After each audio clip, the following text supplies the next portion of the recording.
Call to order, Bedford Township Board Meeting, June 2nd, 2026, 7 p.m. Please stand for Pledge of Allegiance.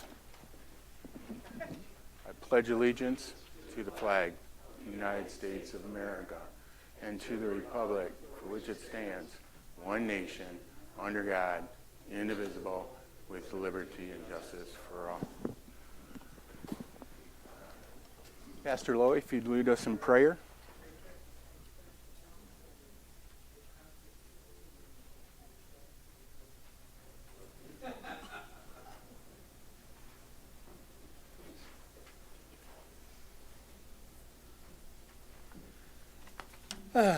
I'm Pastor Tim Lowy. I preach over at Christ the King Lutheran Church in Lambertville, Michigan. We are really glad. I bring you greetings from all the members and friends of Christ the King.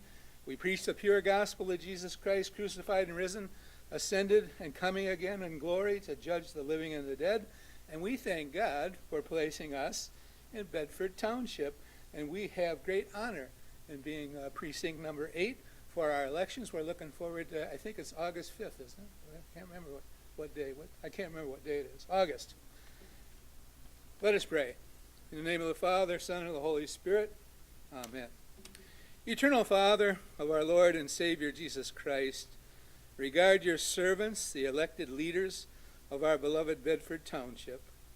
Fill them with your Holy Spirit to give them wisdom and courage and patience to make good policies and decisions in accord with your will and for the good of all the citizens of Bedford. We bring before you our armed forces in harm's way tonight and ask you to keep them safe and to fire their ardor to do their duty and to bring them home again to a grateful nation as soon as a just peace is established according to your mercy. Please give us seasonable weather and the energy and drive to be good citizens and neighbors one with another. These and whatsoever other things you deem needful, please grant us for the sake of Jesus Christ our Lord, who with you and the Holy Spirit live and reign to all eternity. Amen. The grace of our Lord Jesus Christ and the love of God and the communion of the Holy Ghost be with you all. Amen. Thanks for coming. Have a good Appreciate meeting. it. Yeah, I got a meeting too.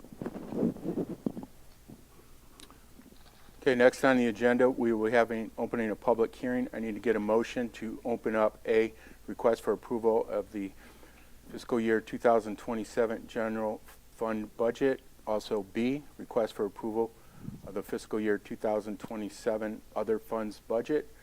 Regular comment time of 4 minutes can be applied to this agenda item. Need a motion? Make a motion to open the public hearing on both A and B. Support. We have support. Any discussion? Please take the roll, Ms. Hirschberger. Mr. Gore? Aye. Mr. Bruning? Aye. Mr. Montroy? Aye. Mr. Stump? Aye. Ms. Janasek? Aye. Hirschberger votes aye. Mr. Pryor? Aye, motion carries. Bob? No. Public Oh, comment. excuse me, I'm sorry. Public comments first.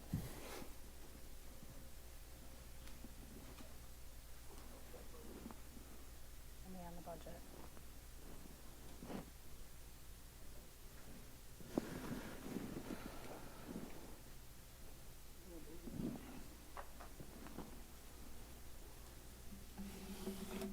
Can I write on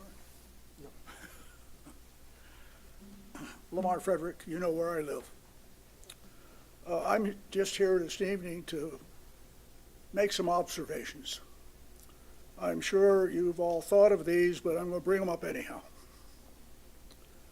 I've looked at the budget that's being proposed, the general fund budget. And has always been from historics, 80% of the revenue in this budget comes from two places. One, it comes from property tax, and two, it comes from state shared revenues.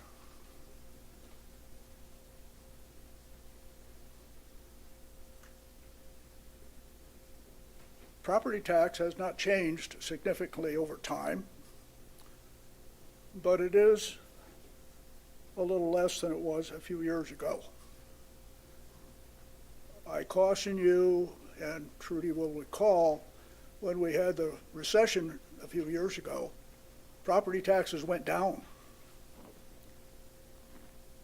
So be prepared to do something about that if it occurs.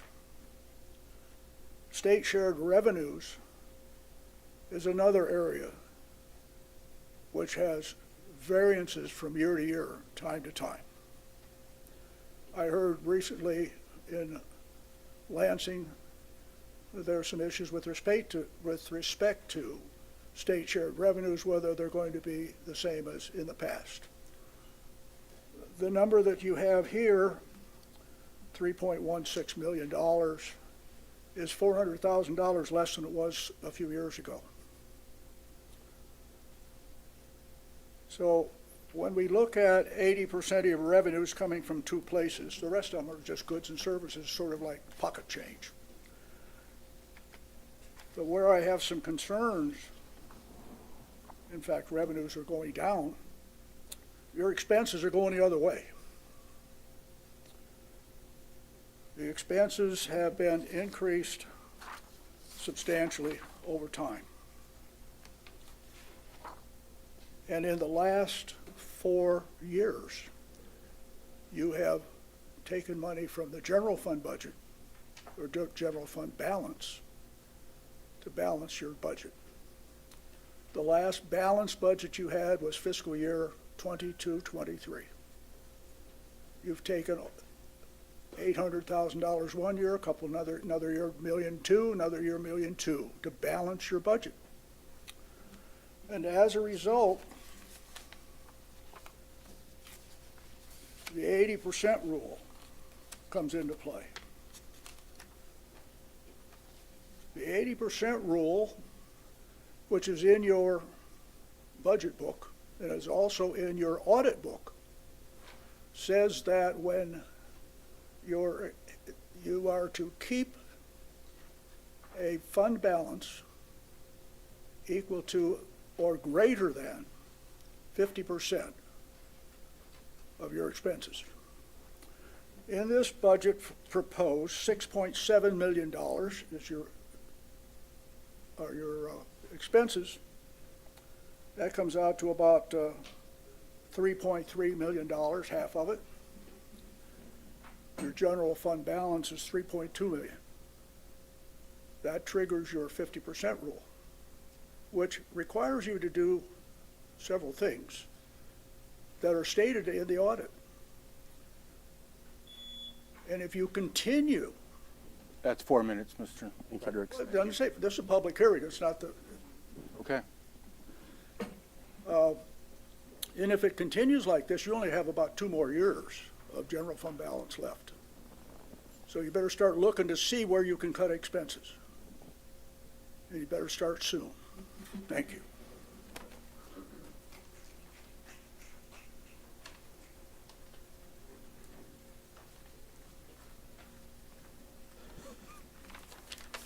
Gail from Temperance, and again, this is a public hearing, so according to the policy, we don't have a timed period for that, so.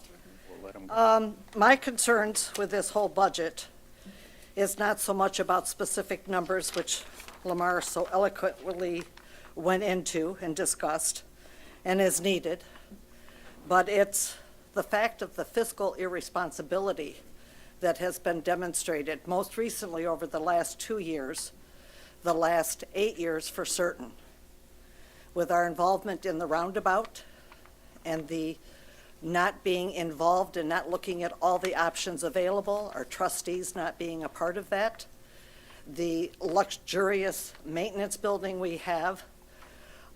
We also have the misuse of ARPA monies that were not used for the community, but were also used for just personal pet projects. So in looking at this general fund budget, again, the state is saying we need to make $5 billion worth of cuts.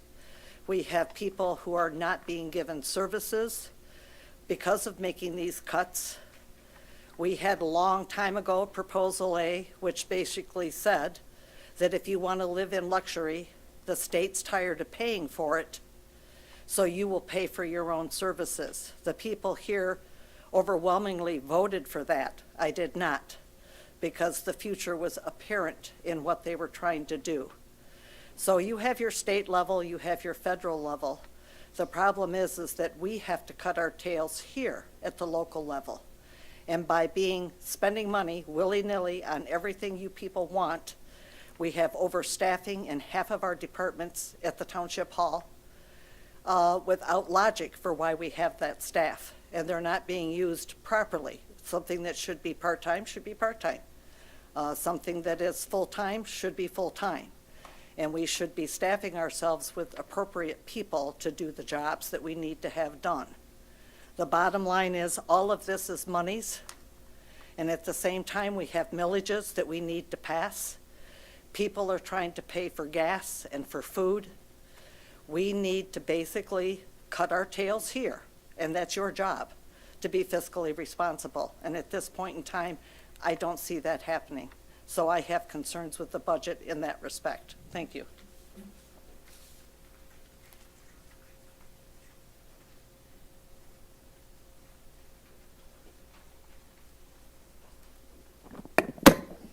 Hi, kids. Dale Track, 2842 Sanibel Lane. Long-time watcher, long-time listener. Having fun tonight, aren't we? Well, I got 3 budget items I'd like to talk about tonight, and I didn't think I'd ever have to come back and talk about these again. These go back at least a decade that I first started talking about them. First of all is the admin fee. All of you have put on your campaign literature that you're fiscally conservative, fiscally responsible, yet we're still taxing our tax bill. It's insane. Just because we can doesn't mean we should. Yeah, it's $200,000. But yes, like we've heard, we've got a millage coming in August. Why don't we give a little relief? We can extend this meeting tonight and take that off of the budget. It's $200,000. You know, maybe the average tax bill gets hit $15, $20, but that's $15, $20 somebody has to put in their gas tank a year. Might not seem like much, but $200,000 is a lot of money in one regard. So I would suggest that you extend the meeting tonight to remove the admin fee from our tax bills. This has been on there, or at least since 1982 it was proposed. But we can all agree, the way we're doing our tax bills, they're not the same. We're not mailing out as much, and yet we're using monies from that to help with assessing. But then, again, technology has changed there too. We're using drones, we're doing different kind of site evaluations. The costs aren't the same. We shouldn't have this admin fee on our tax bills. It's absolutely ridiculous, especially we're hitting businesses with it on top of the 18 mills that they're already paying. So you put that 0.5% admin fee on top of their 18 mills, that's some real money for some of these people. Now the second item, and this is another item that possibly come off of the budget. I'm not saying that, I don't want to be misunderstood. I'm not saying that this money is not going to be needed. That is the $9.75 fire department fee that's on everybody's tax bill. I believe the money is needed. However, that's from the early 90s. I believe the late Pearl Albert put that on our tax roll there. You know, it was needed because, you know, volunteer fire department, you know, the great department that we have, we're going out trying to collect quarters. Instead of having them go out and collect quarters, we put $9.75 on the tax bill. That should be rolled into a millage. It shouldn't be another line item of revenue that comes into the township, then is dispersed out one way. Taxpayers should have a voice on how that, if they want to allocate that money or not. That's another item that we could look at by extending the meeting.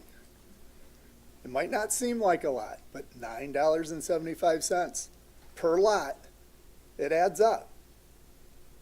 Give people some reason to go out and vote and say, okay, we're taking these other things off. Give us that fire department millage in August.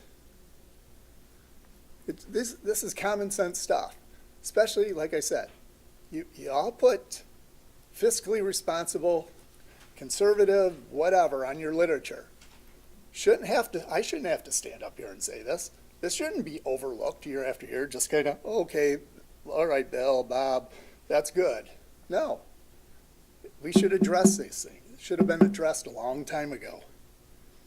And the last item I have is in regards to Public Act 152. Can we please update the website? And for those that don't understand what Public Act 152 is, it states that employees of the state must pay 20% of their health care costs. Yes, local townships can exempt themselves. And we've seen that in the past. But the rest of us out here, we're paying our costs out here. That doesn't mean that you guys shouldn't as well. Let's get it on the website. It was on there in the past. Let's get that updated so we have some great transparency on what's going on here. So we can all agree on these three items, I would think, as being fiscal conservatives. It shouldn't be an issue. Shouldn't be an issue extending this meeting to take care of those items. Thank you very much.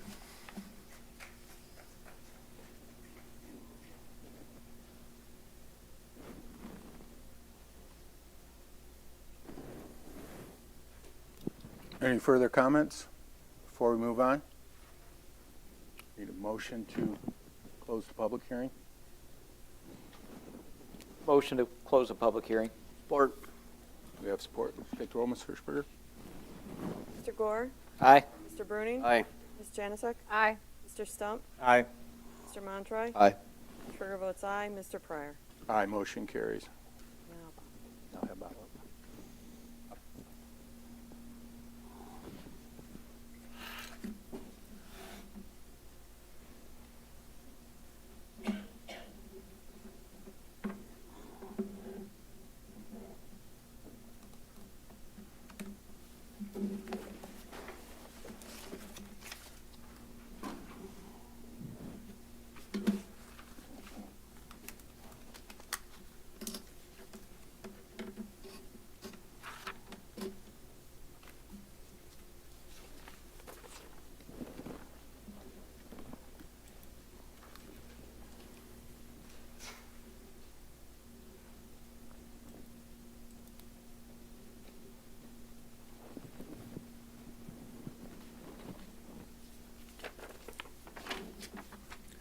Almost ready.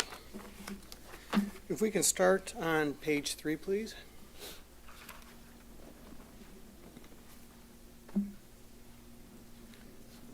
I'll enlarge the screen a little bit more. Alrighty, thank you for having me. I'm pleased to submit for your approval the budget for fiscal year 2027. That's July 1st, 2026 through June 30th, 2027. Available funds have been budgeted to maintain an unassigned general fund balance of at least 6 months of operating expenses. 83% of the general fund's proposed revenue is derived from state shared revenue and property taxes. Some highlights from there. Page 7, please.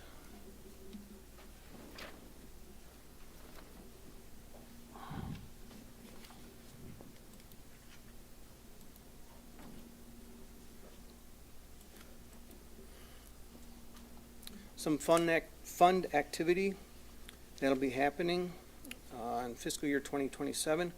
$400,000 will be transferred to the Township Improvement Revolving Fund. The Township Improvement Revolving Fund will provide funding for the Bedford Township Capital Improvement Plan, the CIP, which is a multi-year plan prepared by the Planning Commission. The CIP will include a detailed list of long-term public structures rated by priority, the year that the asset is anticipated to be replaced, the expected replacement value, and a running balance of allocated funds. $750,000 will be transferred to the Capital Asset Revolving Fund for multiple long-term projects. The Downtown Development Authority, the DDA, has allocated an estimated $1,356,000 for the installation of mast arm traffic signals at Quail Hollow and Stearns and Quail Hollow and Secor, including sidewalk, ramp, curb driveway repair at each location. The library will be using capital outlay funding for a solar project. Pickleball courts at Cars Grove Park will be completed in the summer of 2026. And finally, the township has completed construction of a maintenance building located behind the township hall. The final cost, $2.8 million. Page 8. Outstanding long-term debt. The Fire Station 1 renovation will be paid off in fiscal year 2027 for a final payment of $105,000. The only remaining debt will be the sewer plant to be paid off in fiscal year 2042. The American Rescue Plan Act Fund has been completed and closed. Some highlights are the fire department received an extractor, which is a washer for the firefighting gear, 10 sets of turnout gear, and Station 3 parking lot resurfacing. Parks received water fountains. Sheriff received a vehicle. Township Hall had boardroom upgrades and security upgrades. Buildings and Grounds received a chipper, and of course the maintenance building. There were several culvert repairs also for road projects. Page 17.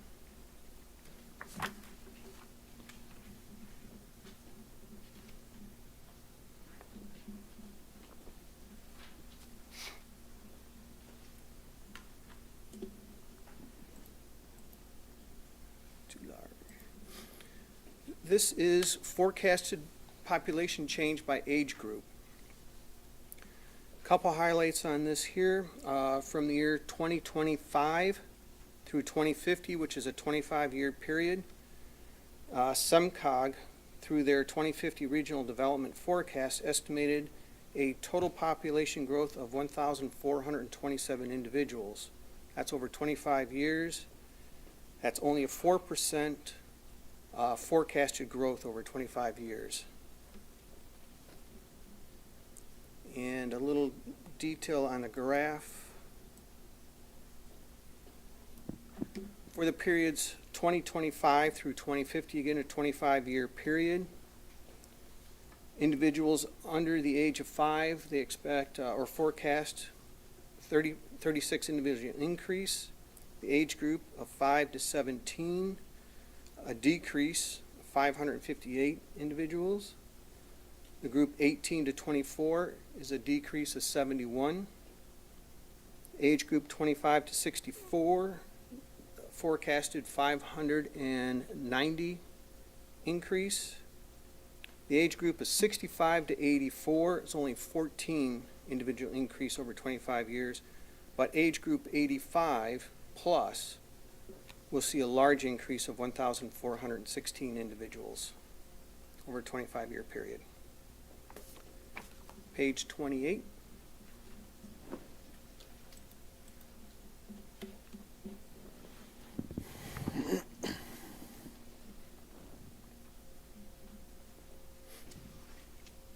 This is an overview of our funds, fund categories and types. Township has 3 categories of funds. There's the governmental funds, proprietary funds, and fiduciary funds. In the governmental fund category, you got the general fund, several special revenue funds, which include your police, fire, DDA, library, and so on, and the capital project funds. So we have a road capital project fund, township improvement revolving fund, capital asset revolving fund, and the downtown development authority fund. Under proprietary funds, we have 2 major ones, the building department and the sewer department. These are self-supporting through fees charged for their services. Page 40.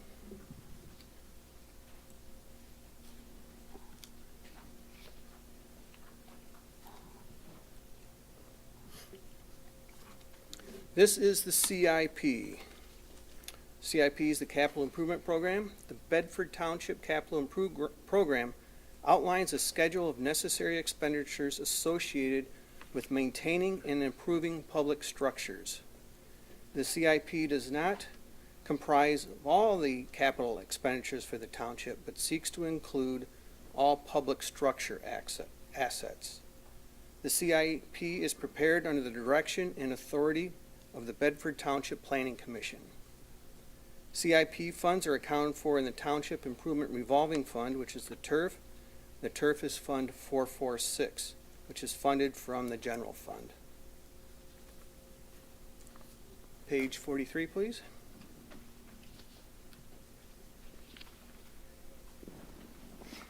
This is the Capital Asset Revolving Fund. The Capital Asset Revolving Fund is used to account for money advanced from the general fund for assets that are not budgeted in the CIP. Some possible planned projects for the next 2 years is equipment for the maintenance building, parking lot for the township hall, pickleball courts, township signs and fencing. Fiscal year 28 possible projects would be cemetery vehicle for the buildings and grounds, 2 buildings and grounds work trucks, election equipment, computer equipment, picnic tables for the parks, Bragdon Run drain, and emergency equipment. In your packet, pages A1 through A3 is the general fund appropriations resolution. And then pages A4 through A9 is your other funds appropriations resolution.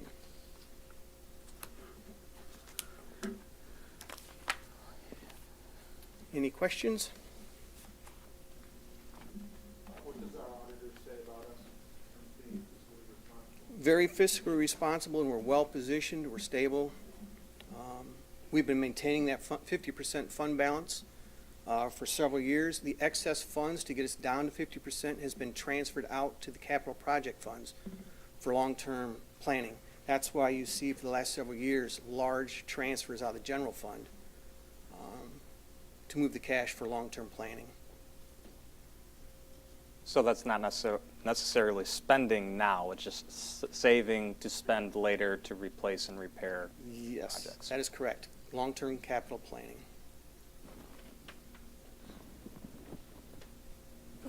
Something we didn't do back 25 years ago. That's why when we were forced to do a capital improvement plan, because we had a sewer plant, and now we're making progress, but this should have been going on way back.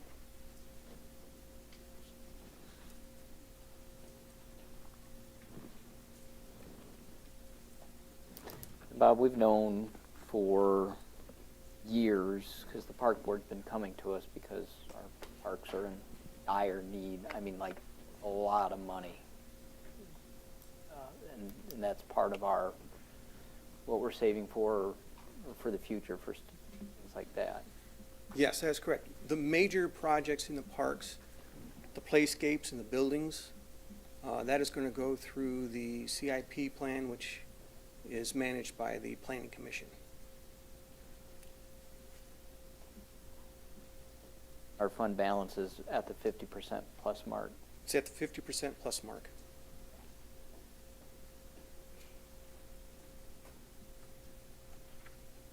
Anybody else have anything? Go ahead. Fund 206, I'd like to ask you a few questions about, which is the fire fund. And our plan would be to use that on daily operations and salaries and things of that nature. I guess, yeah, I'll wait until you pull it up. Oh, I wasn't going to pull it. Never I'm mind. waiting for Okay, your question. That's fine. Okay, so Page are you on, John? my question, A4. My question is it of your opinion that in 6 years, based off of inflation, union talks, that this millage, Fund 206, that we have is going to need to be increased to sustain? Under the current conditions, yes. Okay. So in this workshop process, at one point we had X amount of employees for the fire department for them to spend out of, spend for, and then at one point we removed, I think maybe 1 or 2, I don't remember the exact number that we removed. I guess my question would be, and the chief is here, if he could speak to it. How many employees will it take to have 3 ambulances on the road in a 24-hour shift consistently? So we would need 3 more, which would be 1 per shift. Okay. And that would be a full-time staff, and then what we do is equally put that into the part-time staff. Currently, as is, are we able to do that? As is, as far as the current budget for What is- 27, or, Yes. so this one, 1 person was removed Okay. out of that budget. And that would not allow us to then have the 3 ambulances on the road? Correct. Okay. Can I make one quick clarification? Not one person wasn't removed, we're adding 2. We wanted to add 3. Correct, We're for gonna what add he's 2. asking. We're not taking anybody away. Yes, yeah, nobody's being, yes. Yeah, correct. In the process, at one point, anyways, here we are. So, my thing would be, I would love to go through and cut whatever we can cut to get that 3rd ambulance on the road, to have 3 staffed ambulances in a 24-hour shift to cover 32,000 people. I think we could do that. I would prefer to do that. The argument would be, well, hey, it's not sustainable. We would need an increase 6 years from now. We need an increase 6 years from now, whether or not we add this 1 person now, today, next year, or we don't at all, we're going to need an increase. Just based off of inflation, costs going up with everything. The other thing that I think maybe the public isn't aware of, that this millage was passed prior to COVID, if I'm correct, right? For 2020 was when these numbers, the estimates were taken on how many calls we had, what? So at the time, it would have been taken from 2019 data. Okay. And COVID happens, everything gets more expensive, call volumes skyrocket. Yes. Here we are with 2 ambulances on the road in a 24-hour shift to cover 32,000 people. How many ambulances do we have? So right now, we have the ability for 4 ambulances. We have 2 staffed right now. Okay. For 24 hours. So we have 2 sitting. Correct. 1 is used during peak time, so if we can staff an extra station, we'll do that, but it's not consistent. Okay, so my thing is, and I might be the only one, but I would prefer having 1 additional employee for Fund 206 to then have 3 ambulances on the road for 32,000 people in a 24-hour shift. That's where I'm at. I'm a no unless we're able to do that. Open to you guys and your opinions, but that's where I'm at. Well, Chief, have we applied for any safety grants? Because when we started full-time fire department, we were getting grants to fund those firefighters. Yes. So we will be applying for safety grants. We'll be applying also for the people in this packet. Just so if we do get that, the only downside is we cannot bet on that grant to happen. So we would need to put it, just like we do with everything else, we would need to budget for it. And then if we get that grant, it would be a bonus.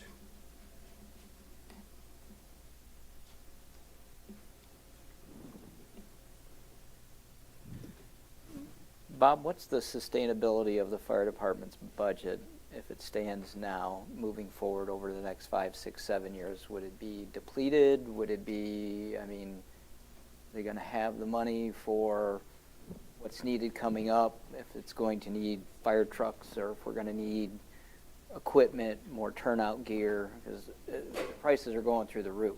But what's the sustainability of the budget?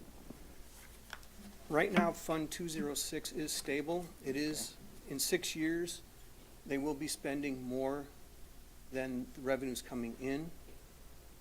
Fund 211 is where all the equipment is. Okay. That one I'll let the chief speak on to if you want to go down that road. What you just said, though, was 6 years from now, we're going to be spending more than we're bringing in, which then, Fund 206. in and of itself, means it's not sustainable. That is correct. Okay.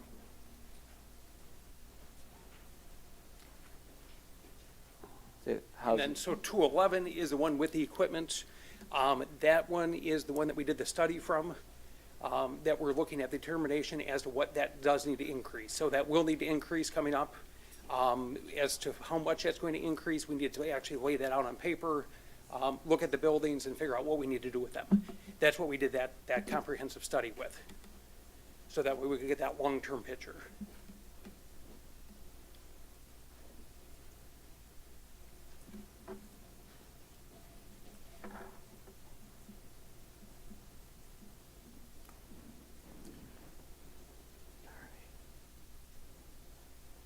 other questions? Just concerned, I want to make sure that moving forward in 6 years, that we have the money to make sure the fire department is funded, and we're not spending more than what's coming in. And that's barring anything else major happening, hit. I think that's what we discussed with that one additional employee, was making sure that we were sustainable financially. Exactly. But what he's saying is that we're not going to be sustainable 6 years from now, that we're going to then eat into that fund balance to where it is going to be spending more than we are bringing in, regardless of the one employee. Yes? Okay. So it's not sustainable what we have right now, 6 years from now. So if we add one more, Bob, is that still gonna get us 6 years, or are we gonna be even less at that point? Yes, it'll still get you the 6 years. The issue with adding extra employees at this time is you're creating a legacy cost. Sometimes it's easier to address it now, solve the issues now, instead of coming back in 6 years. The expenses will be much higher. We're not even taking into account, we haven't ripped apart the feasibility study. Correct. So there's, That would be a different fund, right? 211? but still, you're still looking at, there's going to be money that's going to need to be generated to pay for that stuff. Hey, I understand You that know? the fire department, we're not in a great spot with the millages that we currently have and the costs skyrocketing. I get that. Yeah. I do think one additional employee having a third ambulance on the road gives us more coverage for a lot, 32,000 people. The other thing I would say is that, hey, can't eat into the general fund to help out Fund 206. We haven't done that. We don't typically do that. I get it. I think we could make cuts somewhere in the general budget that would allow for one full-time employee in the fire department to be added to get that third ambulance on the road. What are the cuts? We'd have to talk about it. I think That's why we had budget meetings. I wasn't at the last one. I understand that. I couldn't get back in Lansing in time, but this is where we're at now. We are able to table this. We are able to have one more workshop meeting, and we are able to discuss that and go through it. Or you guys can, 6-1, that's fine. So I will say with the, and but with that third person, right now we are running at a deficit numerous times a week. That extra person would get that extra vehicle on the road, so we could handle one medical, 2 substantial medicals, a medical and accident. Anytime we have one crew out on a run, we are busting what we have at that point. Is that hiring a full-time person or a part-time or 2 part-time or what? So the way we have it figured out is one full-time person and then one part-time person. Those 2 together, you would need 3 sets of those for 3 shifts. Bob, when people talk about cuts, you meet with all of us, you meet with department heads and so on. But what's your suggestion? Where do we cut? Because I think we run pretty lean as it is right now in terms of a lot of stuff that we do. I mean, we kept old cars for 10 years. We did a lot of things that we put off, just like the parks. We kept putting off playscapes. Well, guess what? They're 25 years old now. We got a car parked. Guess what? Needs doors.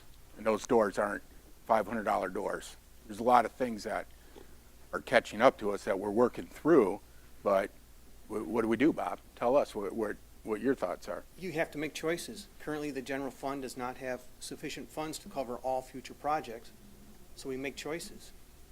And my thing would be, is it more advantageous to set money aside for a playscape or have a third ambulance on the road and focus on public safety? I would choose public safety over the playscape. But I see where this is going. I'm just going to make a motion that we table the request for approval of FY 2027, the other funds budget. This is where you guys don't say anything. The motion is denied or not taken, and then we move on. I mean, Just yet, because I do agree. I'm in a little unique position because I see the call screen every day when I log into work. And when you see the call screen, when it comes up on the board, you see Bedford, Monroe, Frenchtown, I mean, and it's a lot. You know, it'll say medical, it'll say PI, PDA, or basically traffic crash. And that's all day, you know, so, but it's still, and I do agree, playscape versus, you know, public safety, but It's not an easy decision either way. I get it. That's just where I'm coming from. If we're going to prioritize anything, it should be getting a third ambulance on the road. What if we start with the admin fee that Dale was talking about? What's that used for? That's covering revenue, not an Yeah, expense. if you take that away, you're taking away revenue. You're not helping, you're Okay, taking money away. Not that it's a bad idea. It's just, trying it's to help not a you out, Dale. solution for what's being discussed. I have a question for Miller. If this gets approved tonight, as is, Is your mic on? yes. Okay. If this gets approved tonight as is this something we can work through, even though it's approved? Can't we work through this to see where money could Do a come budget from or work adjustment? on it? Absolutely. It gives us a year to work through a lot of these what-ifs, trade-offs. If the fire department can cut expenses in some area, it allows us to explore more options. There would be sufficient funds there to get through the next several years, so there won't be an issue waiting a year or two to relook at this. The issue is only having 2 ambulances on the road for 32,000 people. That is exceeding resources every single day, or at least multiple times a week. That's the issue. Well, our runs are going up too. I mean, if you just They're not watch slowing year down. after year, they keep going up. So, but I think the other issue that we have is the county doesn't really help us out at all. And we're covering other areas, nothing wrong with mutual aid agreements, but when those ambulances are taken out of our area, how much can you rely on MCA if they're somewhere else, Bob? It would completely depend on the day. That's what I I mean. couldn't give you a straight answer. I mean, if you're all over, if you're sitting in Whiteford and MCA's got a call in Ida and there's another call up in Summerfield or whatever, you're kind of stretched. Correct, correct. So, and like you said, I would like to go, if we do anything, look at some of the capital improvement projects, and maybe there's something there that we could take a look at and say, hey, what do we do in terms of maybe cutting some of that or delaying some of those projects? You know, our population in terms, we've only grown about 150 people every year since 1836. But the problem that we have is at the tail end of the boomers right now, they're about 67, 68 years old. So these calls are going to keep increasing. They're not going to decrease. They're going to get worse. Okay? So that's kind of where we're at when you start looking at the statistics. And then we also have to take a look, what is the right size of our fire department? What is that? Because if we look back 20 years ago, you didn't have any full-time people that I know of on the fire department. Correct. Everything was volunteer and so on. So here we've kind of graduated to this hybrid of part-time and full-time. But look how many structures we have, look how many calls we have, and definitely I don't disagree with Josh about the number of ambulances on the road.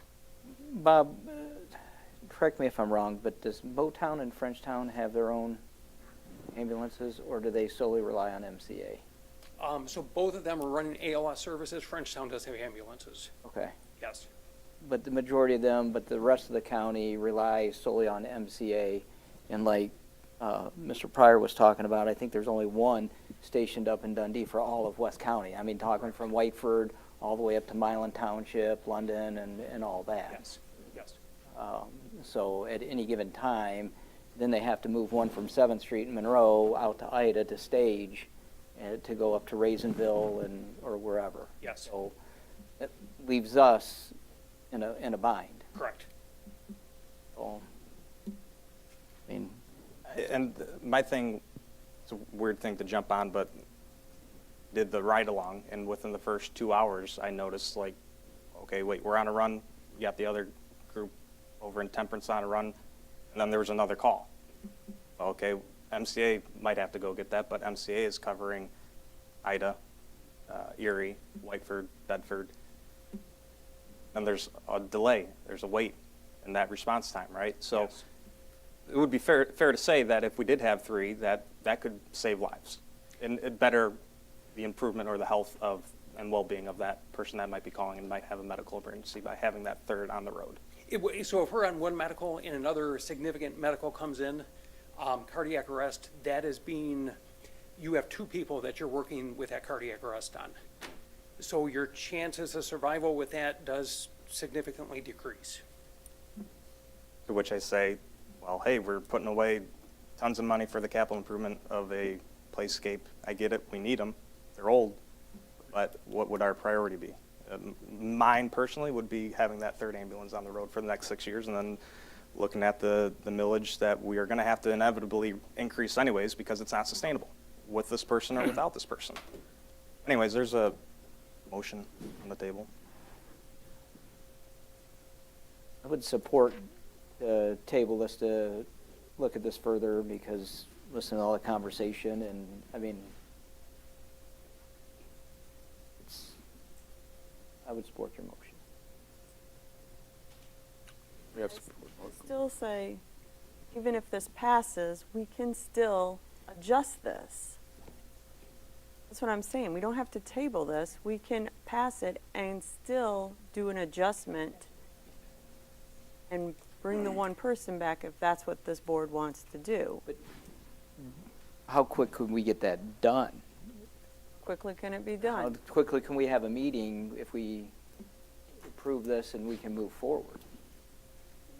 As fast as it gets on the schedule of the board minutes or board agenda. Mr. Stump, what are your thoughts on that? It would be I a would- budget adjustment and it could come on the next meeting instead of an extension of a public hearing. Will we have a meeting to take a look at capital improvement plan? Where can we cut? What can we do? When And that's can what I'm we saying, add we're going to have to somebody? have that regardless, to have that conversation.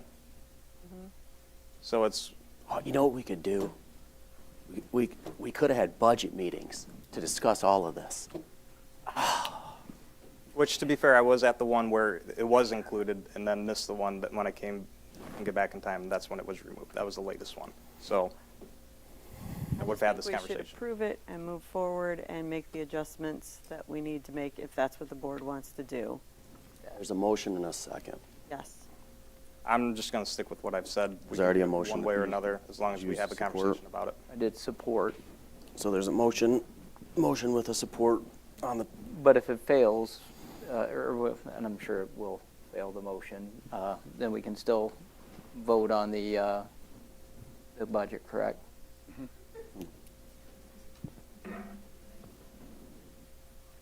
but there is a motion. There's a motion and support. Any other further discussion? Please take the roll, Ms. Hirschberger. Mr. Stump? Yes. Mr. Gore? Aye. Mr. Bruning? No. Mr. Montry? Nay. Ms. Janusik? No. Hirschberger votes no. Mr. Pryor? No. Motion carries. Next, we need to vote on the budget then. Yes. So I need a motion to approve General fund. general fund.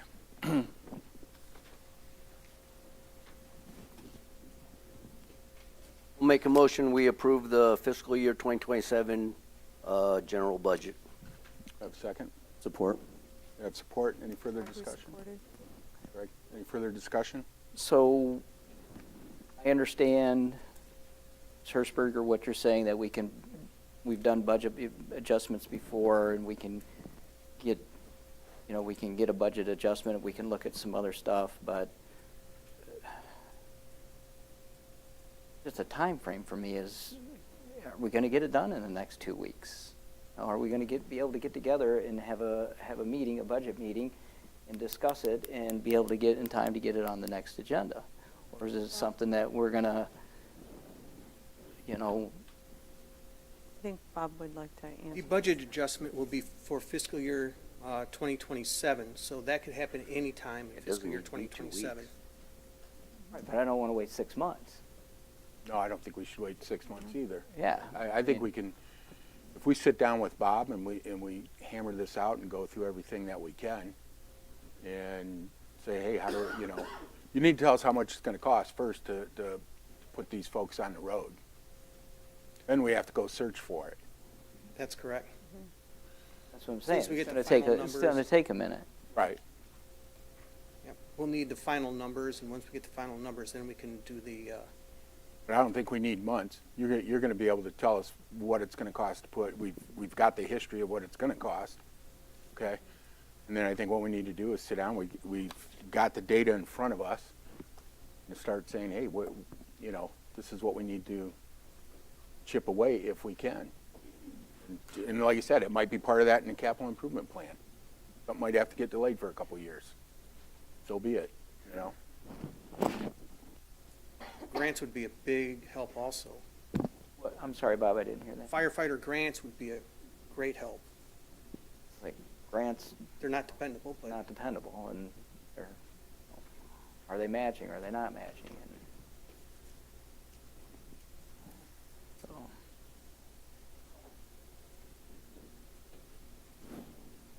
Would we have motion? We have second? For the general fund budget, correct? The general fund. Yep. Any further discussion?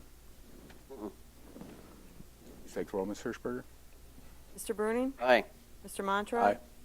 Mr. Stump? Aye. Mr. Gore? Aye. Ms. Janusik? Aye. Hirschberger votes aye. Mr. Pryor? Aye, motion carries.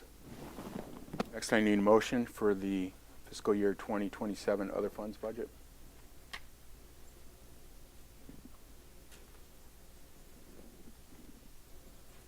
Make a motion to approve the fiscal year 2027 other funds budget as presented. support. We have support. Any further discussion? We supported Joe. Please take the roll, Ms. Hirschberger. Mr. Montroy? Aye. Mr. Gore? Aye. Mr. Stump? No. Mr. Bruning? Aye. Ms. Janusik? Aye. Hirschberger votes aye. Mr. Pryor? Aye, motion carries. Thanks, Bob. We'll be in touch. Next, we have approval of the agenda. Need a motion to approve. Consent agenda, oh. Motion to approve agenda as submitted. Support. We have support. Please take the roll, Ms. Hirschberger. Mr. Montroy? Aye. Mr. Bruning? Aye. Mr. Stump? Aye. Mr. Gore? Aye. Ms. Janusik? Aye. Hirschberger votes aye. Mr. Pryor? Aye, motion carries. Next, we have the consent agenda. Committee recommends to approve and place on file minutes from the May 19th, 2026 regular meeting of the Bedford Township Board. A motion. Motion to approve consent agenda as presented. Support. We have support. Please take the roll, Ms. Hirschberger. Mr. Montroy? Aye. Mr. Bruning? Aye. Mr. Gore? Aye. Mr. Stump? Aye. Ms. Janusik? Aye. Hirschberger votes aye. Mr. Pryor? Aye, motion carries. Presentations. Next is public comment. Comments limited to 4 minutes for board agenda items only. Please state which agenda item you will be speaking on.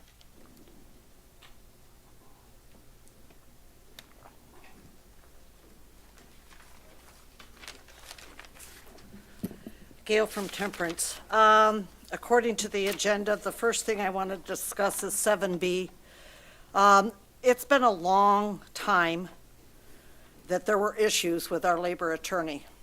So I guess I'm looking for the board, whether it be our attorney or whether it be the board members, declare to the public how it is that that attorney was allowed to stay on for so long, even though it was obvious that there was an issue with that person, and how it is that we were using a man to consult with prior to getting rid of the other one, prior to the public knowing that we were getting another person. Is this person that you're approving here tonight the same person that was involved in these pre-conversations? It just seems to be a little bit of a concern. In reading what he wrote in his letter, not to say he's good, bad, or indifferent, but there's a comment that they will not be saving the records and that they will be destroying them. So I'm not certain that I understand fully all of that.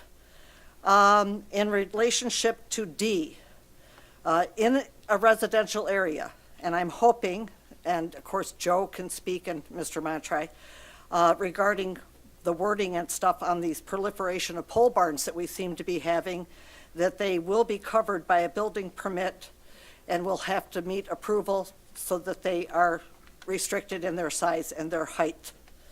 As far as E, I don't know that we need to have the premium Cadillac plan. Folks, this is where you could save yourself some money and support your fire department instead of your own little lessons, your little groups that you know, your membership, so to speak. It sounds more like a lobbyist group when you really read about it, the letter that they gave. As far as define a fund, do not inform the name of. So when we have funding and you have parcel numbers, there should be better explanations for the people. And when Bob talks about Fund 101, that means nothing to most of us out here. I would like to see more explanations of that matter. The other thing is that I will remind you that the mission statement of Bedford Township states that it's to promote, first off, the public's general health, safety, and welfare, as well as maintain the infrastructure and promote an economic development and serve all residents, not just you elected, through the ethical standards that are required of public officials and public employees. According to the statutes of the state of Michigan, we seem to be having some conflict in that area. So, thank you very much.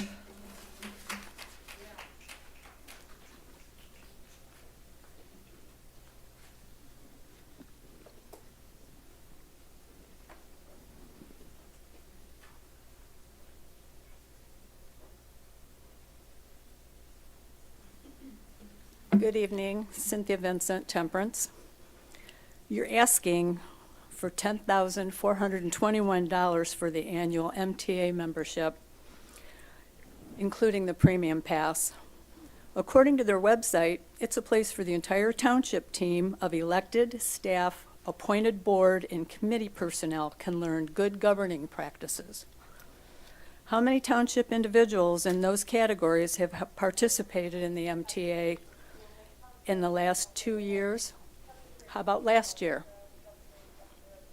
If only 1 to 3 representatives of this governing body have participated in the last year, it is not a cost-effective expenditure. If Bedford citizens are to continue footing the bill, it should become a mandatory policy for all of your personnel to complete at minimum 3 of the competencies this organization offers. Managing public meetings and policies would be a good start. Ethical considerations and sandbox etiquette, this should be mandatory at least once per person during their public service and put into best practices since your current policy doesn't hold water. Campaign Finance Act, what can you say? That's a pretty novel idea, don't you think? Who gets paid what and how, and you paid for what? An even more novel idea. And their list goes on.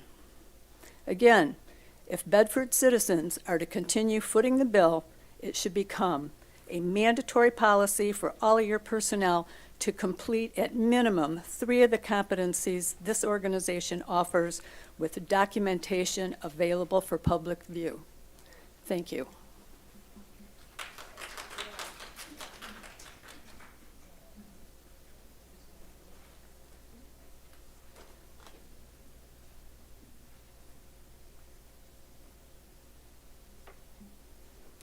Karen 7F. This board was not elected to suppress and stifle public comment. However, that has been repeatedly the outcome here. The board's stance on free speech can be repaired during discussion tonight on item 7F. You can clarify board policy and accept public comment during the first 4-minute period regarding the minutes on the consent agenda.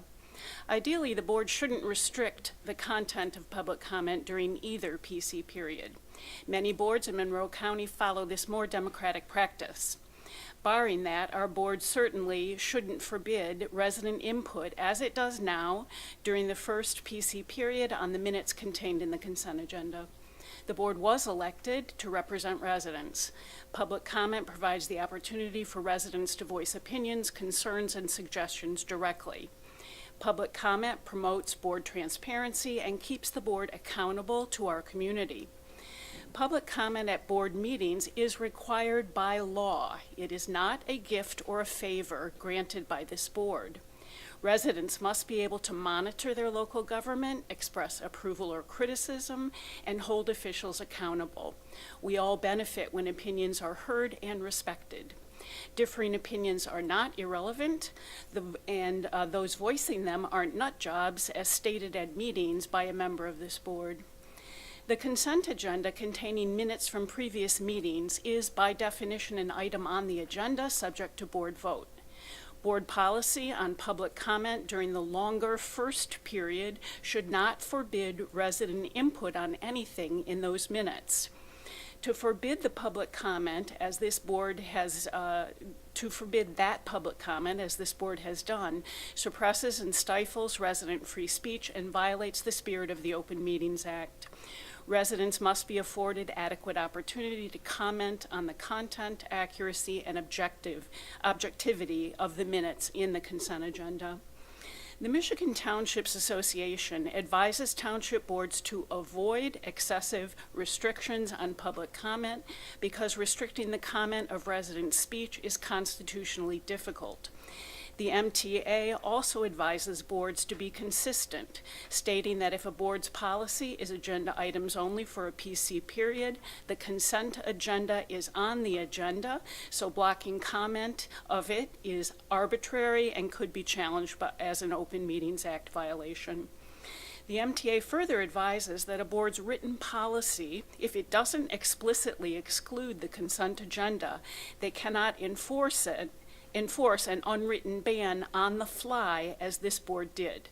It is ironic and unacceptable that as you vote tonight to spend $10,000 for MTA guidance and training, you've not been following the MTA guidance on public comment our tax dollars paid for.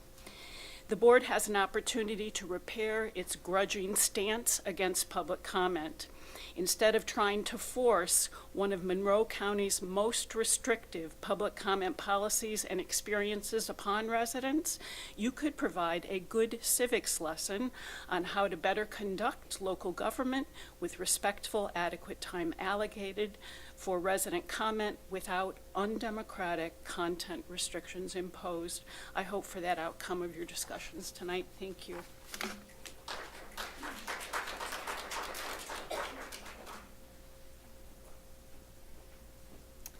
Jacqueline Arvanitis, Temperance. I'm speaking on E, F, and G. Every decision this board makes should start with one simple question. Does this serve the public? That should be the standard for every vote, every policy, and every action taken by this board. Not, does this help me politically? Does this reduce criticism? Does this protect the board from uncomfortable public comment? Simply, does this serve the public? When you apply that standard honestly, many of your decisions become difficult to defend. How does refusing to allow residents to speak to the consent agenda serve the public? The consent agenda always includes the minutes from the previous meeting, and the minutes for every minute going back to 2020 are posted online for the public record. The minutes always included summaries of public comment, creating a public record of citizen concerns raised during meetings. That practice abruptly stopped when citizens requested that their home addresses stop being published without their consent.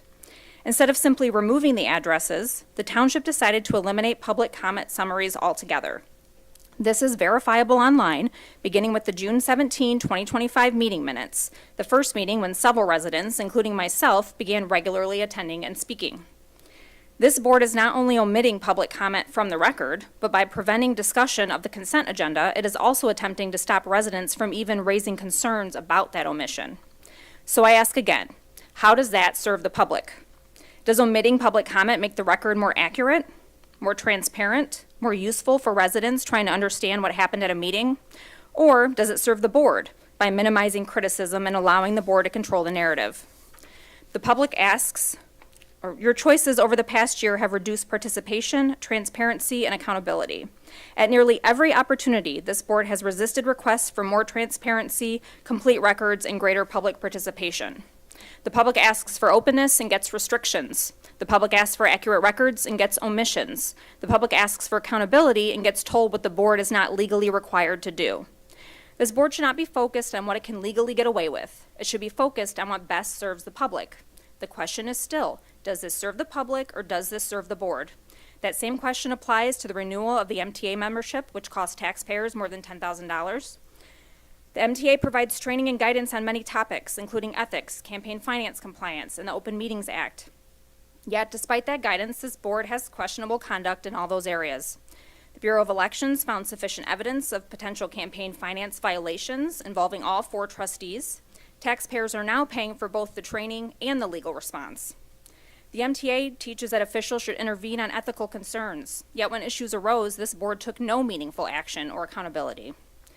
So what are taxpayers paying for? Does a $10,000 MTA membership serve the public if its guidance is ignored, or does it primarily benefit the board? The same problem exists when it comes to the 3-year delay in securing a contract for our firefighters. When something this critical is delayed, the impact is not on the board. It is on the firefighters and the public who rely on those services every day. I'm asking you to restore public comment summaries in the minutes, restore public comment on the consent agenda, ensure real adherence to MTA guidance, or do not renew it, and approve a fair, timely firefighter contract. If not, this board should explain how denying these requests serve the public. From where I stand, it is difficult to see how your decisions are serving anyone other than yourselves. Thank you.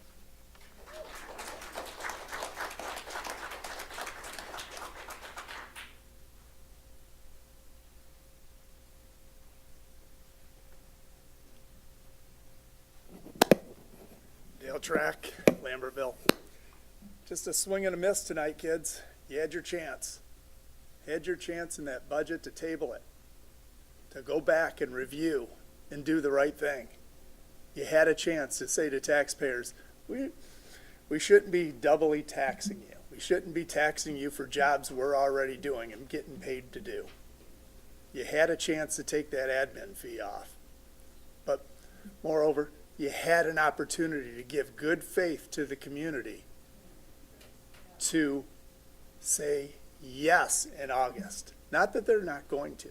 I think you woefully misjudged the support for the firefighters. Woefully.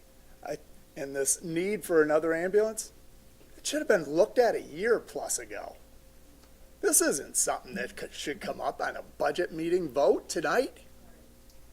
This is ridiculous. Where is the foresight? Where's the vision? I know you have day-to-day things and fires that you have to put out, but they literally have to put out fires.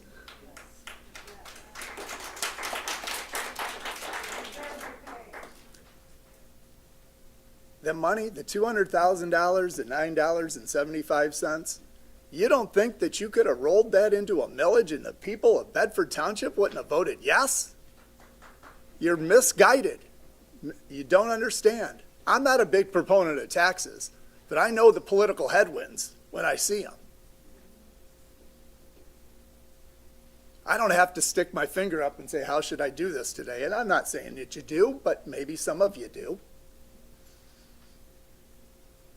Think about it. I shouldn't have to show up here to talk about an admin fee. Things that I talked about a decade ago. $9.75 for a fireman fee that was put on in the 90s. Let's get it right.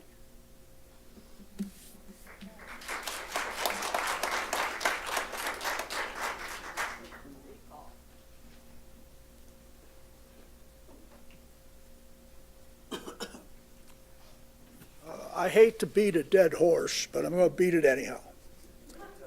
This is the 4th year in a row you have adopted a general fund budget that is in a deficit. You can't continue to do that. 4 years ago, it was $500,000.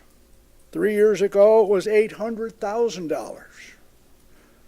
Last year, which we haven't finished yet, $1.29 million. The budget you just approved, which is before you, $1.28 million. That's almost $4 million over 4 years. You've hit the rainy day fund. Pretty soon, the rainy day fund is going to be a desert.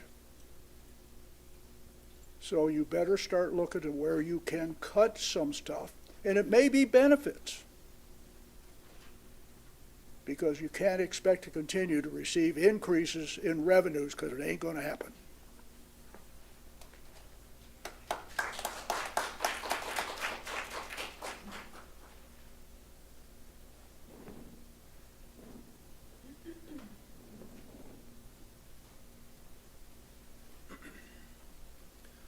Carl Arnold, President, Bedford Firefighters Association. Again, still exercising my First Amendment rights and those guaranteed to me under Public Employment Relations Act, Public Act 336, conducting protected and concerted activities. Maybe it's serendipitous tonight that we're here again fighting for our contract during the budget discussion and budget talks. Normally I have a prepared statement, so I'm going to be kind of all over the place tonight, and I apologize for that. Last few months, I've been up here talking to the board and hoping that you would understand. I'm talking about item 7G, I apologize. I've been up here talking to you about this, or talking at you about this, because I know you can't respond. I also know that last month, maybe my comments were a little off-putting to some of the board members. I would reckon that the board members that my comments were off-putting to are probably ones that would vote no on the contract and do not support this fire department, even though you may sit up here and say it publicly. I understand that some of you may have an axe to grind against the fire department, either from actions that we have done in the past or inactions that we've done in the past, and I'm not sure about that. And I also know that there are members of this board that wholeheartedly support this fire department 110%. And we appreciate that, and that doesn't go without recognition. And if my comments made you feel a little unsettled or uneasy, I apologize for that. But that doesn't mean that they aren't true. That doesn't mean that we don't need to get this contract ratified. Yesterday, I completed my 26 years fire service. 26 years I've been a firefighter, serving from all ranks up to and including fire chief, a position I once wanted here at Bedford Township before Chief Van Clearing got it. I don't know that I want that position anymore. This board is difficult to work with. When we went into these contract negotiations, we approached them from a purely middle-of-the-road standpoint. We took the manuals that we had in place and we put them into contract form, and that's what we tried to get. The previous labor attorney fought us tooth and nail. I've also got it on good authority that maybe he didn't do such a good job educating you, and you're holding us responsible for that. This is ridiculous. 4 years waiting for a contract is by far the worst thing that I've ever had to deal with as a firefighter in 26 years. And I was a fire chief of a department that was closed because of budget concerns. They pulled the rug right out from underneath us. And today, working for Bedford Township, I've never felt less valued as a firefighter than I do. And I've said that in closed session, and now I'm going to make it public. I have never felt less valued than I do as an employee right now working for Bedford Township. And I hope that hits home with you. The last meeting, we had 2 new employees. And board members sat up here and said how great it is to work for Bedford Township. Well, I'm here to tell you, right now it isn't. It's terrible to work here.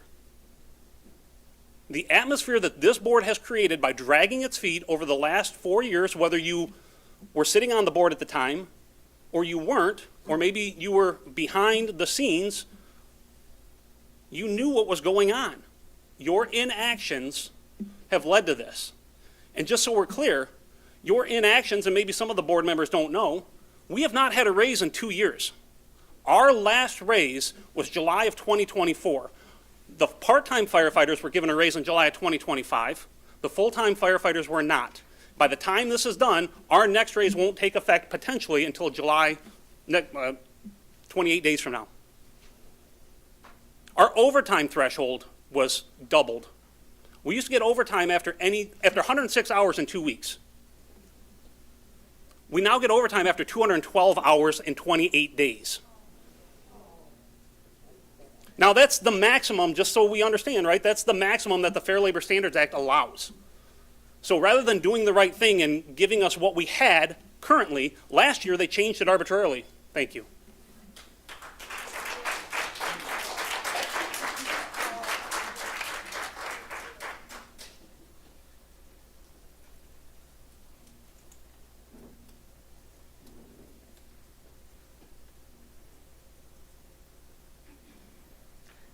My name is Pamela Hess, and I'm from Temperance.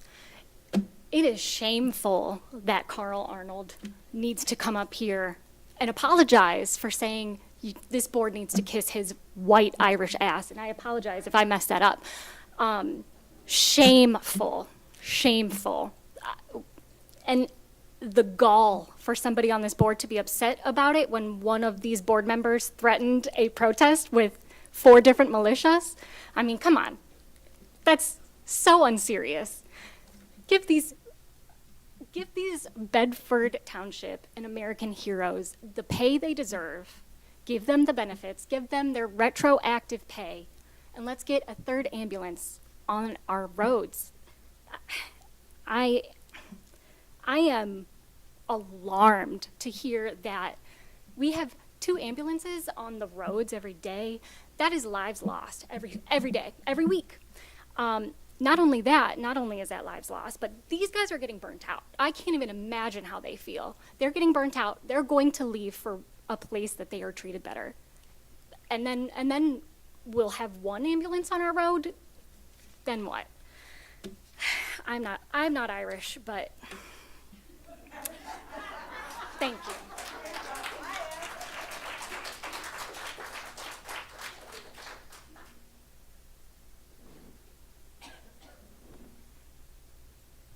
Any further comments? Seeing none, we'll be moving on.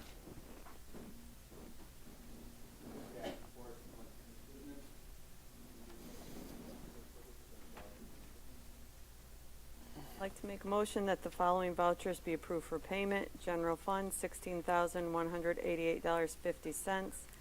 Fire Fund, $43,605.81.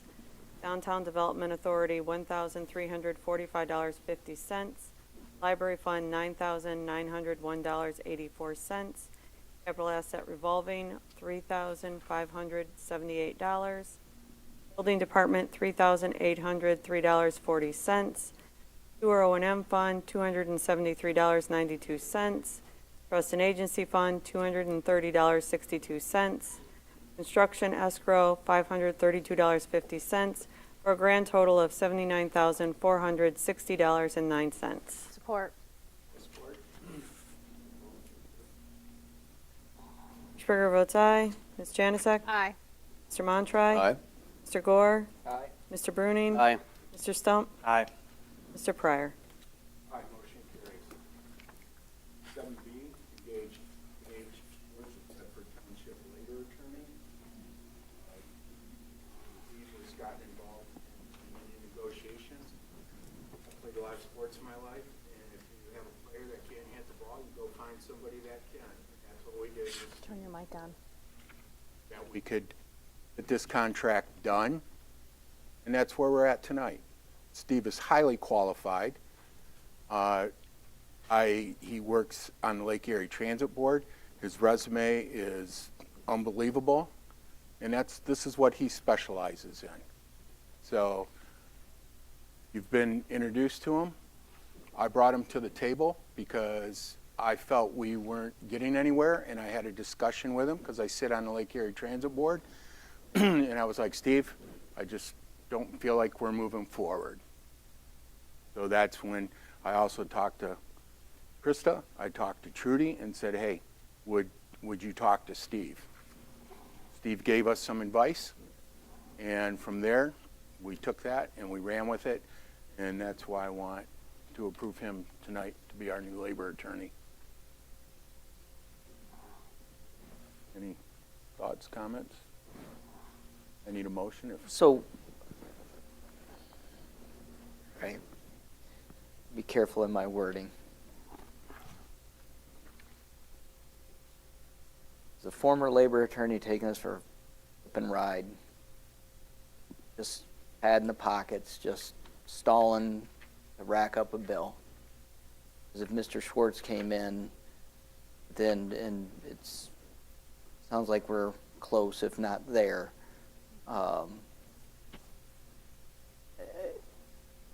It's kind of frustrating. I'm just trying to choose my words carefully. I know what you mean. I think we all do. Yeah, and we weren't happy with that player. I know I wasn't happy with them, and Bill can attest to that. Go ahead, and we. I endorse the supervisor's recommendation to hire Mr. Schwartz as the township labor attorney. I've worked with him now for a short time. We've had a great relationship. I think we've got a lot accomplished in a short period of time. So I'm not going to comment on what happened in the past. It doesn't make anything better. But moving forward, I believe hiring Steve to act as a township labor attorney is a good move for the township and for the township residents. And I will put out there on a personal note that it looks like in a year, another colleague of Mr. Urban will take over. I just finished a contract with Mr. Urban. He was the labor attorney. We had 3 meetings. It was not contentious whatsoever. We had some stuff, went back and forth, didn't settle, 1 round of mediation, done. I mean, and we gave up some things, we got some things, but it went rather quickly. Especially after, like I said, we were ready to go to arbitration. All we needed was the mediator to sign off, and off we went. But we were able to get it done, and it took 3 meetings and 1 mediation, so 4 meetings. And that was with Mr. Urban. So I'm confident he will. And I can attest to Steve being on Lake Erie Transit Board. We had a renewal contract for the union. Steve started on it early, and we were done, signed, and sealed, and with no real issues in terms of that. So I'll make a motion, unless there's more discussion, but I'll make a motion to engage Stephen H. Schwartz as our Bedford Township labor attorney as presented. Support. we have support. Any further discussion? Seeing none, Ms. Hirschberger, please take the roll. Mr. Stump? Aye. Mr. Bruning? Aye. Mr. Montroy? Aye. Mr. Gore? Aye. Ms. Janusik? Aye. Hirschberger votes aye. Mr. Pryor? Aye, motion carries. Steve, you want to stand up so everybody knows what you look like? There we go. Maybe you don't want to? Yeah. There we go.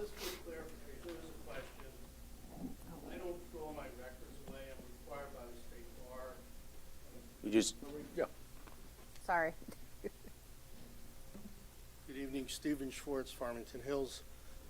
Thank you for the nice words, and I appreciate your confidence. We are going to get this done.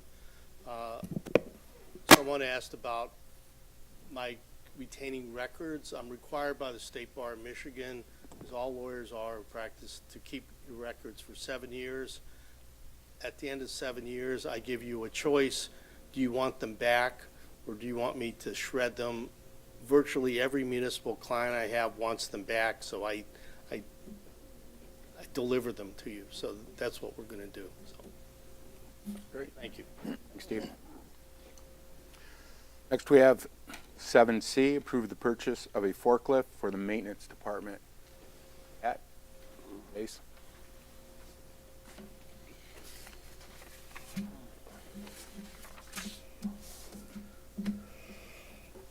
So do you want to start out by why we need a forklift? With the new building and with what we've been evolving into, we get trucks come in, we're unloading. We've been using the wheel loader, which is not really meant for that. So with the new mezzanine and the new pallet racking, I think we needed to step up and be safe and have an actual forklift.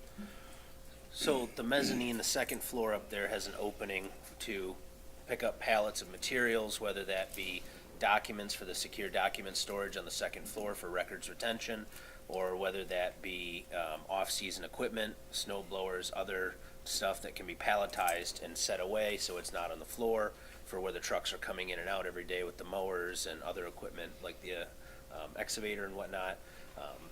Basically, it's to utilize the second floor for what its intended use was. So the lift height is not high enough for the current equipment that we have to be able to reach up there without building a device or something to bridge that gap. And that's never a good idea. Yes. So this would allow us to unload semis, unload box trucks. So when we receive, we talked about playground equipment. Since our stuff's aging, we routinely have to buy playground equipment. There will be another order of playground equipment for repairs coming up here soon. So that comes in the form of a pallet on usually a semi truck, and they pull back in here.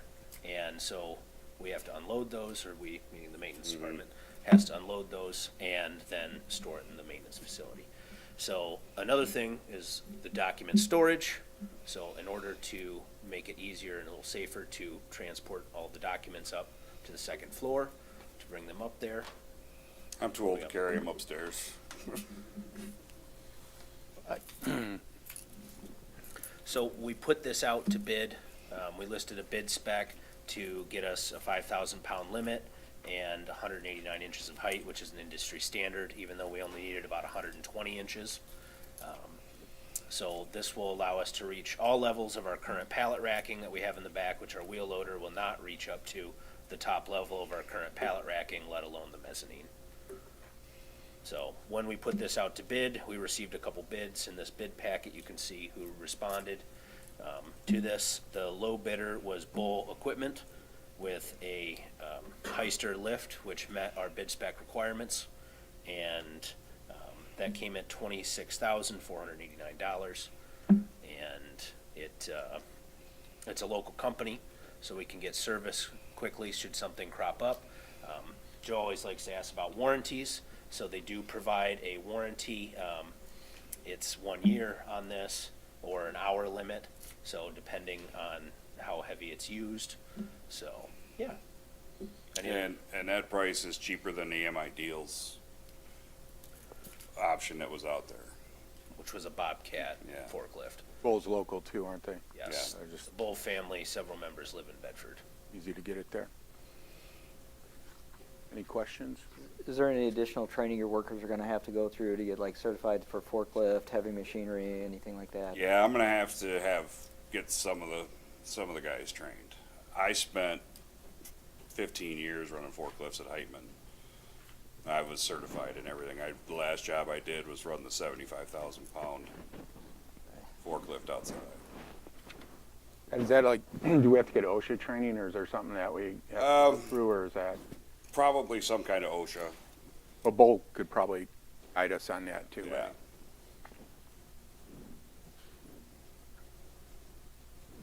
Any other questions, or? The only other thing is, maybe in the future, and I will have to agree with people that spoke about, when we do approve these, we say the account number, we can look all that up, they can't. Can we include what account this comes from, like fund, whether it's this fund, that fund, not just say Fund 207, is that capital improvement fund, a maintenance fund, or something like that? We can list it, we can list the line What's item. the 447? Yeah. What's the capital asset revolving fund? Not to put you on the spot, Bob. Yeah, you got the budget.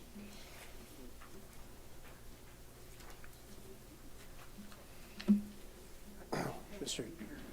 While he's looking for that, if this is approved, we need to, and Trudy's real good about following up on this, we need to check with our insurance agent, let them know we have acquired this piece of equipment, what it is, what training it requires, and then make sure we document the training, and those who are certified to use this piece of equipment for insurance purposes and for workers' compensation purposes. So just a heads up on that. Chase, you'll probably follow up on that, Yes. and Trudy, she's usually the one to follow up on the insurance issues. She does an excellent job of that, so That just thought I'd throw that out. I was correct. It is the capital asset revolving fund. So if he doesn't get certified, Al can't be out there wheeling around. I'll tell you, I used to drive a forklift, so Pat, I'm right with you. If we had two of them, we could have a I need raise. but updated anyways, cert. we don't. All right. There will be no raises. Right. So, yeah, Are we fine with doing it now and then following up, or do we have to, are we okay with doing this now? Oh, yeah, that's a follow-up item. right. before it's delivered and before it's put into service, those are the issues that need to be followed up on and accomplished. There is a lead time on this, so we will have plenty of time to get training set up, organized, and delivered. And the only people that operate any of our heavy equipment is the full-time guys, the three of us. I don't let the kids run anything but mowers. Okay. Probably wise. Any other discussion? I need a motion. Make the motion that we accept a bid from Bowl Equipment for a Heister H50A lift truck forklift on the amount of $26,489 coming from the Capital Asset Revolving Fund 447-000-970.0017. Support. We have support. Any further discussion? Being none, please take the roll, Ms. Hirschberger. Mr. Gore? Aye. Mr. Bruning? Aye. Mr. Stump? Aye. Mr. Montroy? Aye. Ms. Janusik? Aye. Ms. Sugar votes aye. Mr. Pryor? Aye, motion carries. Thanks for coming. Thank you. Next, we have 7D, request a combination restriction of two properties in a platted subdivision. Parcel 02-430-073-15 and 02-430-072-10. You got comments on this at all, Craig, or? This didn't come to, or, yeah, this didn't come through planning, but if you can go ahead or, yeah. Yeah, this is very similar to the request that was before you, I think, last meeting on a different lot combination. So with this particular combination and the desire to erect a pole barn, and I will address Ms. Keene's comments that any pole barn, if these parcels are combined, it will be recorded at the Register of Deeds office. They will not be able to be separated.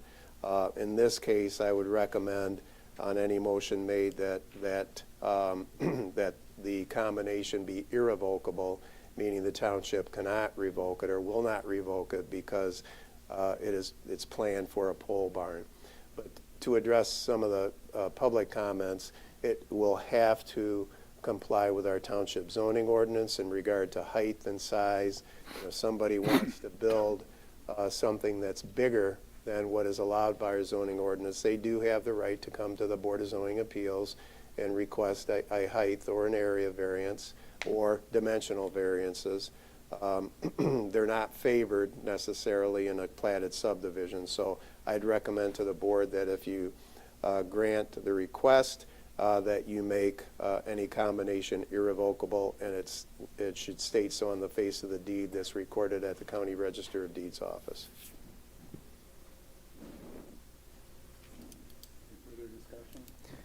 No, this came before planning, correct? Or no? Assessing. It's just through the I assessing just hope they department. know what they're getting into with this irrevocable, because irrevocable means that, and I brought this up before because we dealt with it back in the 70s. Somebody did this, and 30-plus years later, the family came after somebody passed away and wanted to change it, and we didn't. And we didn't. We can't. We couldn't. So that's why I'm stating that that if the board grants the application for the combination restriction agreement, that it be irrevocable and that it be stated so on the face of the deed. In other words, you combine them, you build a pole barn, you cannot separate them ever. And that's the same thing though, as long as if they build the pole barn. If they never follow through with building the pole barn and going through that process, they would still be able to split it again, correct? Oh, not if we If you put make a it irrevocable, restriction on that the it's done. combination is irrevocable. Why did we not do that? It's in an effort to take care of a problem that Joe raised, just, with these people coming back years later wanting their lots to be split again. I think it just makes good sense that if you want to combine lots, if you want to combine two platted subdivision lots for whatever purpose. Have a side play yard, really wouldn't be necessary to do that, but if you wanted to, and in this case, to build an accessory building, you have to have a primary dwelling unit on the lot to build an accessory building, and therefore, they have to combine them. It's going to be my recommendation that they're all irrevocable. So we don't have the issue of people coming back later wanting to do a split or something. If you want it, it's done, it's done. Makes sense to do it. I'm not saying it doesn't make sense to do it, but if we do it, it should be irrevocable and stated such on the face of the deed.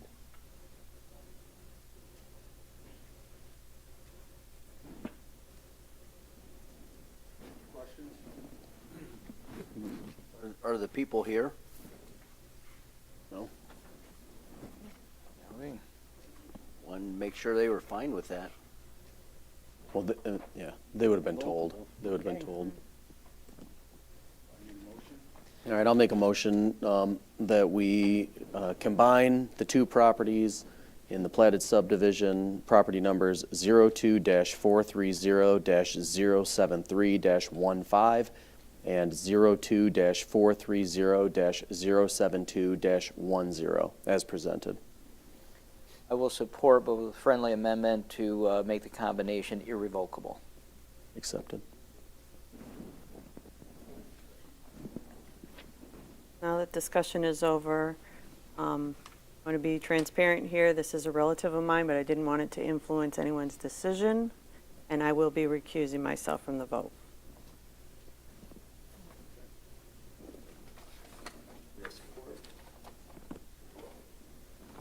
Mr. Montroy? Aye. Mr. Gore? Aye. Mr. Bruning? Aye. Mr. Stump? Aye. Ms. Janusik? Aye. Hirschberger recused. Mr. Pryor? Aye, motion carries. Next, we have 7E, approve the Michigan Township Association contract. Trudy, if you could answer this question, how long has Bedford Township been a member of the MTA? That I'm aware of? Years. Over 25. Oh, so over 25. I don't know. Okay. Lamar could say more than that, but. It's at least 42. 42, okay. Yeah, the association was started in 1953. Is it a lobbyist group? Yes, certainly it's part of a lobbyist group because they fight for local control, for that we can keep making decisions for what's best for Bedford. They fought against solar fields because the state, they fought real hard, but the state came back and they're still fighting it, is that you can go to the state depending on a certain wattage of your solar field and just go to the state and get it approved. They don't need to come here. Okay, they're trying to do it on land planning as well, okay, on zoning. The state wants to come in and take over, the MTA is fighting that. So yes, part of it is a lobbyist group, and they've been at it for a long time, and they deal with a lot of different issues that affect townships throughout the state of Michigan. They also have legal resource, which we do call upon. Now, they will always tell us, refer to your own attorney, but we call them quite a bit to say, hey, give us some thoughts on this before we call Phil, because we might be able to say, okay, that makes sense to us. I've had numerous discussions with their staff attorneys, and we may not always agree because sometimes they don't know all the facts we have here locally, and then when we hear them, but they're a valuable resource, and and it was stated during public comment, and I think you do take advantage of it. I would encourage you to take advantage of the seminars. They're usually very well presented, and it's you take the time. You can, a lot of them you now can do remotely, electronically. So if you vote to continue the relationship, by all means, take advantage of those resources. We also have forums where I've had Chase go on there and say, hey, see if this is going on with other townships. It's amazing how many townships have the same problems we do. And so people say, hey, we did this, or we did this. Same way with the classes. There's information on there and references too. You don't always have to take a class. There's things that you can go hone in on and say, hey, I got a question on this, boom. So then you start doing your research. So there's a lot of great classes. I know Trudy's taken stuff, I've taken stuff, Krista's taken stuff. It just depends, you know. They're a great organization. I highly recommend we do the entire package like we've done before. I cannot see not being a member of the MTA. I mean, it's like they offer classes for newly elected officials. You name it, they probably have a class for it when you get on there. So that's my thoughts. I think they're a great advocate in Lansing for local control.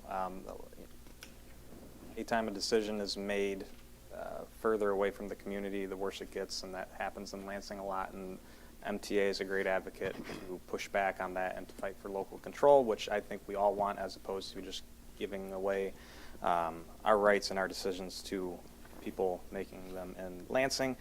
So a great advocate, but that's neither here nor there. I know I've called many times and have used their resources and have spoken to their attorneys on many different topics here. I've also used the forums online, which put you in contact with a lot of other local officials all over the state, and which, Al, you mentioned. I know, Craig, you've mentioned a few times that you've called MTA on many different subjects. So yeah, I do think it's a great resource. I'm not sure where we got to the point to where it's not a great thing. I think it's very valuable and a no-brainer for me. Any further discussion? Just ask again, Bob, can we just have the account name? Have the number, please. Might as well keep going. I mean, might as well do it. It's coming out of the Department at Large department. I'm sorry, I didn't hear you. Department at Large. Department at Large. Yes. I'll need a motion.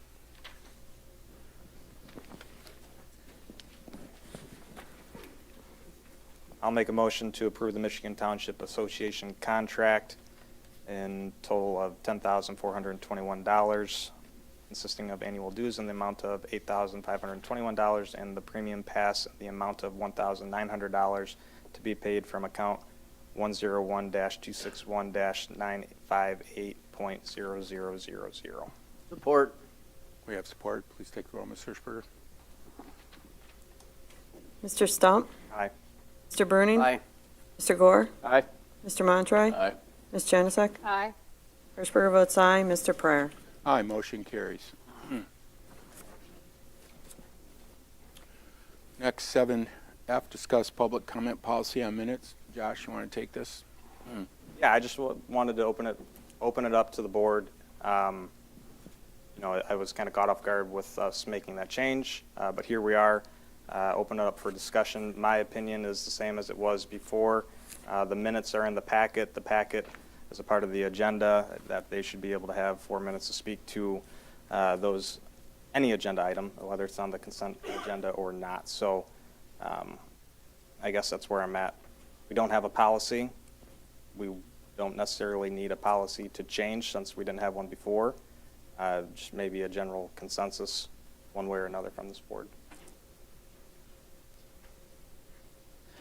So, my forethought was just leave it alone and go with it, but then I started thinking, especially about the consent agenda, and at least once a month, we have fire department update on the consent agenda, and we also have the law enforcement. Those are the presentations. Those are in presentations. Presentations. But there's other things on the consent agenda that sometimes we have that maybe somebody resigning or something like that, that somebody would be able to talk about. If they're able to talk about that, then why wouldn't they be able to talk about the minutes? I mean, if it's on the consent agenda, so we let them talk about 3 items on the consent agenda and not the 4th. If we have 3 people resigning from the BZA, planning, or from the fire department, they can speak on those. They can't speak on another issue on the consent agenda. So that's what I started thinking about more. I mean, how can we say, yes, 3 items you can talk to on the consent agenda, but not the 4th? my opinion would be not to meddle in saying yes to this, no to that, just let it happen. It's just where I'm coming from. Well, the purpose of public comment on, because they're under 4 on the agenda, is for public insight, to be able to, before, it's intended without being stated, its purpose is for unfinished business and new business, for the public to state their opinions, possibly provide insight before we vote on something, before we make a decision on something. That is the purpose of it. It isn't to hear yourself talk.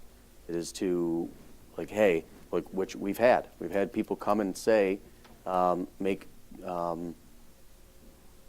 good input on something that we're gonna vote on, and we can take that input and we can take it one way or the other. Mr. Track made his comments tonight. We didn't act on those. We had, with the fire engine a couple months ago, he had somebody make a reasonable, good comment. Hey, we took that, posted it off, and moved forward.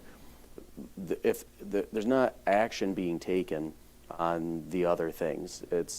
And we all are aware, the entire purpose is disingenuous. The reason we're even wasting our time talking about it right now is because you have disingenuous people who are attempting to hijack a meeting, not bring good information that is going to be or like I said, the other purpose is the reason the firefighters are here.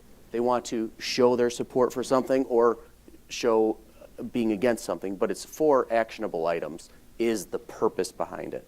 So, I understand that.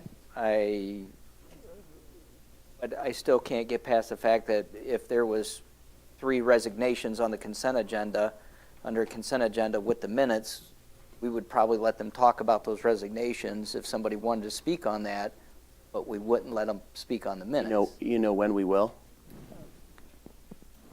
Comments from the public about anything. So if somebody said something, if that happened, and my grandpa resigned from whatever, and I wanted to say some good words about him, it has nothing to do with actionable item. It has nothing to do with the business being attended to. You just want to say something, which is well and good in a lot of times, but there is a time for that. We're already using time and a the place. forum that Josh wanted to do last time. I make a motion, we use the forum we're currently using right now. I'm fine with it the way it is. That doesn't, we changed something without changing the policy.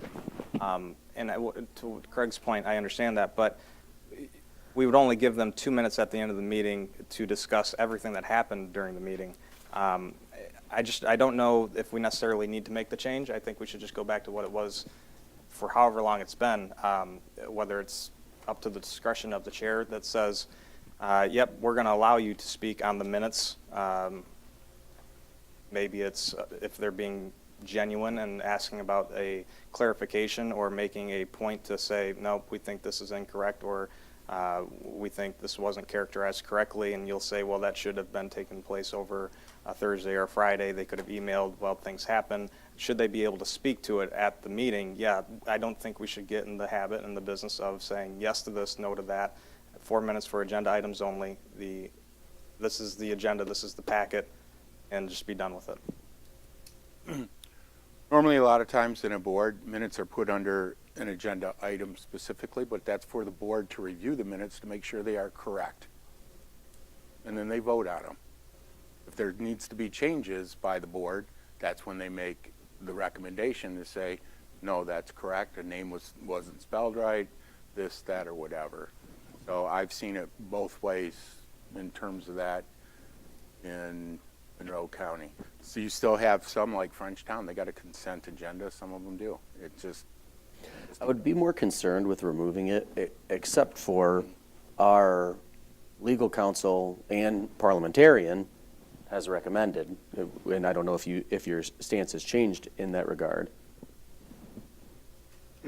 It's a policy issue or a policy question. I think when the issue came up, it was If you're talking about, if you want to talk about meeting minutes, for example, the meeting minutes have already been approved by the time we reach. Action's public already been comment taken. one. They've been approved by the board, and it's the board's responsibility to review them and to approve them, or to approve them with changes if changes are required. So the discussion revolved around whether or not you're going to have public comment include what was discussed essentially at the prior meeting. Last meeting. But it really boils down to I know you don't have a written policy on this, but it boils down to what do you want to do? What's your policy? It doesn't really have anything to do with parliamentary procedure. And I'm not going to give you an opinion that there's a right way or a wrong way. It's what you choose to do as a board. Is there any input from MTA since we just spent $10,000? We could call them. You guys hadn't talked to them prior to this about meetings or minutes or? They told us it is up to us. They don't always recommend a consent agenda, but that ultimately is up to us.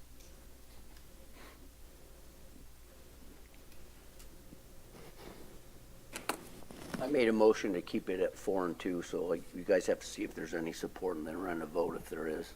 Well, Not talking about. Todd, is that motion 4 and 2 so the 4 is anything on the agenda? Because that's what Josh's discussion was. So the 4 minutes at the beginning would be anything on the agenda, including the consent agenda, including approval of meeting minutes. So that's just a point of clarification. I don't know where you were coming with that. Well, it would be for just for everything on there except for the prior agenda, what you just clarified in what Craig asked you to clarify. Let me see if you would approve this. Make a motion to change how the agenda reads to, under public comment, the first public comment, to read comments limited to 4 minutes for unfinished business and new business items only. I think that would effectively Fine with that. I think that's what you're. That works for me. You need to add presentations in there too, but I still think we're overcomplicating it. People have 6 minutes told to speak, 2 minutes at the end for whatever, 4 minutes for this packet, be done with it. And if I would even give the leeway for the chair to decide that, hey, they're just bringing up. No, I'll let the board to decide. The board should decide. I'm saying, like, my decision would be if I had one, and Right. not that, I don't even know if we're voting on this, because it wasn't a policy that we didn't vote on to implement this, but. I think we have to because it's on the agenda now. As a discussion. As a discussion. Okay. So again, my thing would be, We don't have to vote on it. you should have the discretion to say they are bringing up the minutes to speak to them for whatever reason in good faith, to discuss a correction, whether they agreed with it or disagreed with it. Now, if they're going into a different tangent down a rabbit hole of, they're just using the minutes to bring up an argument for that happened at the previous meeting, I would leave that up to your discretion to where you could say, what? That wouldn't happen. We've never gone down rabbit holes. Yeah. That would be Well, my trying to find an agreement. I know there's a motion on the table, but I think I agree with you it's like, that this is listed as discussion. yeah, Is we that what you're shouldn't gonna vote say? on it. Nope. I agree. Do the Fine, research. I agree. And so I would say, I'll remove my motion. I'll remove and say that's would be my stance. I think that's my recommendation, is change the verbiage to read that way. That would be my Well, recommendation. I'll call the MTA again. We'll do a little bit more research, because realistically, I'd like to get to the union contract, since this was only agreed. discussion, and we'll bring it back. Next, we have 7G, closed session to discuss firefighter collective bargaining agreement. I need a motion to, Motion to go in closed session. Support. For purpose of collective bargaining with the firefighters. You gotta let me get it out. You could have said anything. You was- Mr. Gore? Aye. Mr. Bruni? Aye. Mr. Stump? Aye. Mr. Montroy? Aye. Ms. Janusik? Aye. Hirschberger votes aye. Mr. Pryor? my motion carries.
Yep, we'll have to do that.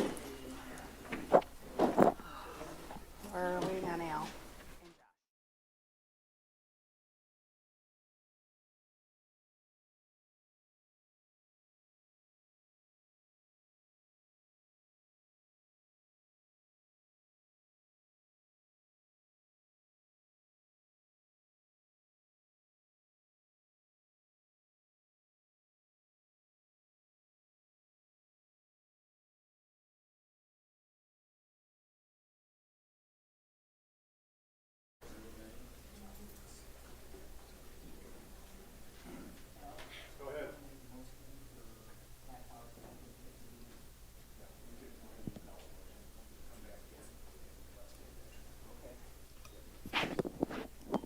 I'll need a motion to, Make a motion to come out of closed door session. Support.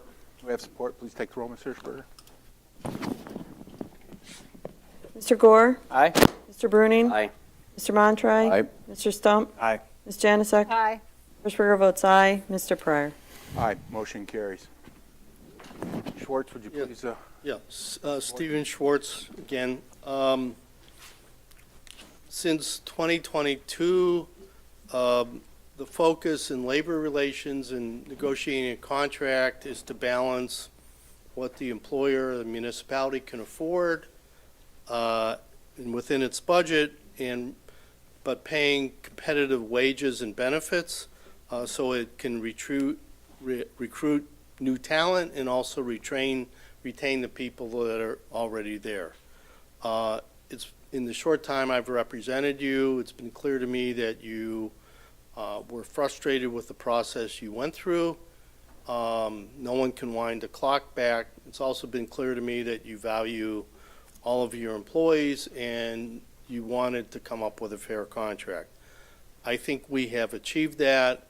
My recommendation is that you ratify the collective bargaining agreement that would go from, bear with me, I want to have the right year, July 1, 2025, and run through June 30th, 2028, so you have 2 years where you're not going to be bargaining and everything will calm down, everybody will focus on doing their jobs. There will be a retroactive raise back to January 1. There will be another raise this July, and another raise July of 2027. And we think that we have reached this difficult balance of staying within a budget, meeting, but providing competitive wages and benefits. So for those reasons, my recommendation is you adopt the contract. If you approve it tonight, it's Hirschberger, I'm going to be in Lake Erie Transit Thursday morning for board meeting. Are you available early afternoon to work with me on finishing the contract? Yes. Okay, so I will, if you approve it, I will come down late Thursday morning and work with her and get it, all the thes and the ands and the commas in the right place, and then we'll ship it off to the union for signature. So.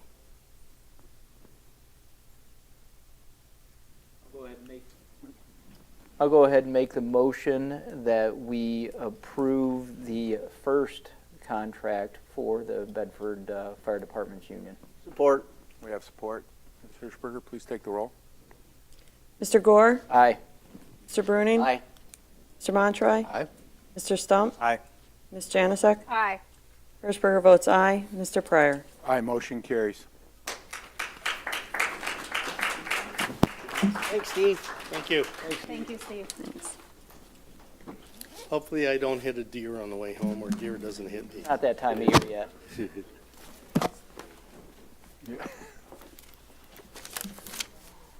Next up, we have comments from the public. Comments limited to 2 minutes for each individual.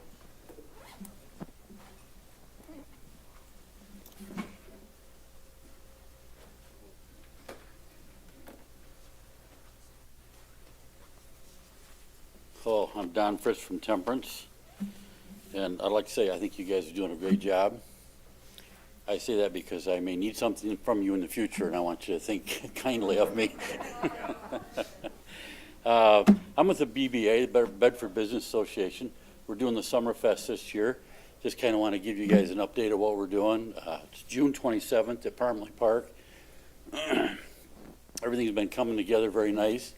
I'd like to thank the Park Commission for helping us out, the Bedford, the Fire Department for helping us out, and I'd like to thank some members of the board here that have done some things to help us out too. I sure appreciate it.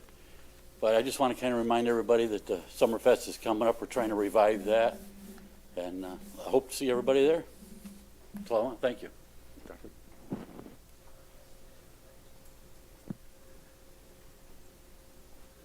Carl Arnold, Bedford Firefighters Association President.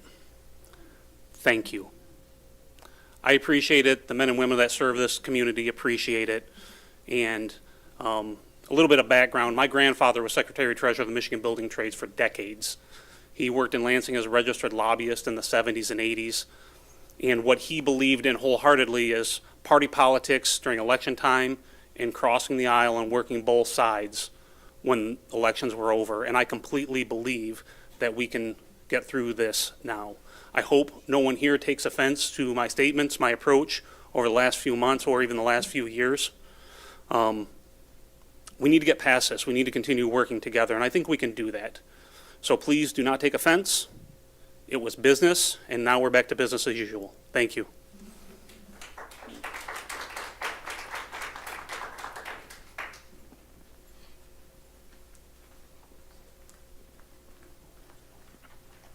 Gail from Temperance, and no, I'm not going down the rabbit hole. I just thought I missed getting to wear this. I really wish our budget meetings were televised, and if they were and I missed it, I apologize, but I don't believe that they were. I think we need to have every meeting televised.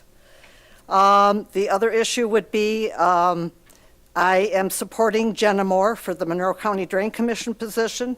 I will be having her signs available. Secondly, Lake Erie West Transportation, AKA TMACOG, just closed their survey from the public on the 1st. I gave my information, and it's about non-motorized routes.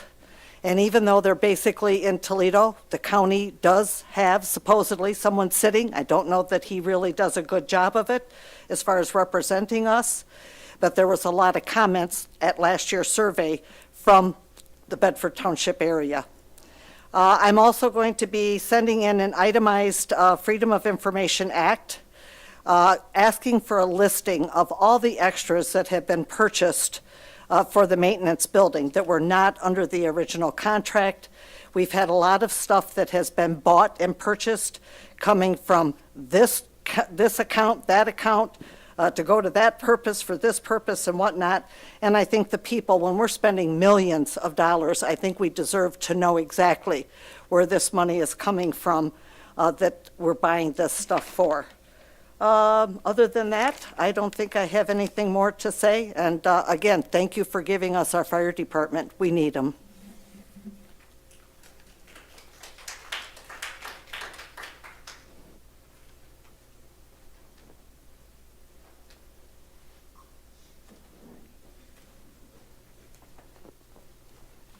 We're going to make a joint statement, so we're also going to state our names, and then everybody's going to go in line. Is that fine?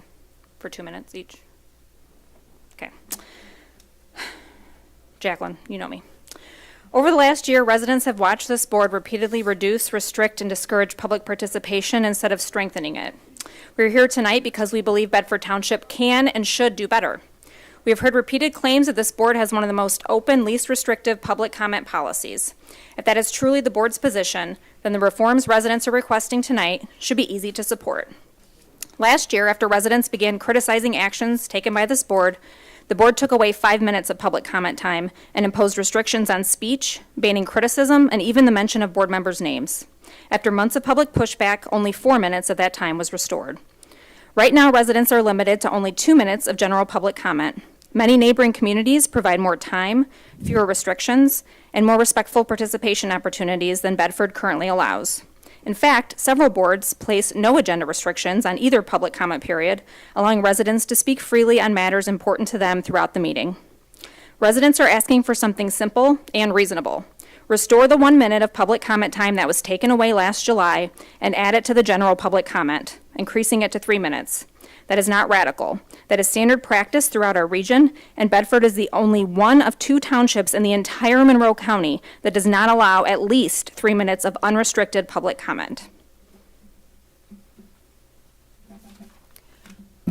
Molly, Temperance. Meaningful participation cannot exist when residents are forced to rush through concerns, cut themselves short, or worry about being interrupted before they can finish a thought. Public comment should not feel like a race against a stopwatch. Supporting free speech means more than technically allowing criticism. It means creating an environment where residents can meaningfully participate in their government without feeling discouraged, rushed, or silenced. Tonight, we are asking this board to work with residents to reform these policies and make Bedford a leader in the region rather than a board increasingly known for restricting public participation. And make of this what you will, I'm Irish.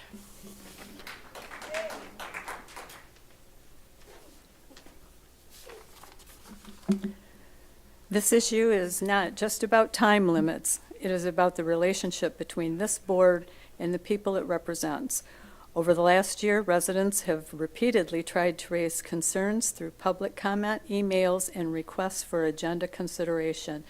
Too often, those efforts have been ignored, redirected, or met with silence altogether. At the same time, residents who have spoken critically have faced hostility instead of accountability. A board member stated that he would call in militia in response to the announcement of a peaceful protest, and when residents raised concerns about those remarks, he referred to the residents as nut jobs on the record more than once. Rather than directly addressing or condemning those comments, another board member suggested that residents buy a gun if they felt unsafe. Residents have also been targeted online by a sitting board member simply for participating in local government and expressing disagreement. This same board member used a derogatory slur during a board meeting while discussing who would be granted access to the government building. Rather than directly addressing the actions of the board member, this board responded by restricting the public's participation and then repeatedly failed to enforce its own ethics policy. Justin McCullough, Temperance. Your decisions have damaged trust within the community. Many residents now feel they are treated as adversaries rather than constituents. That is not how a responsive government should function. We are asking this board to help repair that damage by adopting reforms that encourage participation rather than discourage it. Restore the 1 minute of public comment time that was taken away. Remove unnecessary restrictions. Allow residents to complete their final sentence respectfully without being abruptly cut off, and create an environment where criticism is treated as part of accountability rather than something to be managed or minimized. Other local communities and even other boards of this township already do this successfully. Bedford should strive to do the same.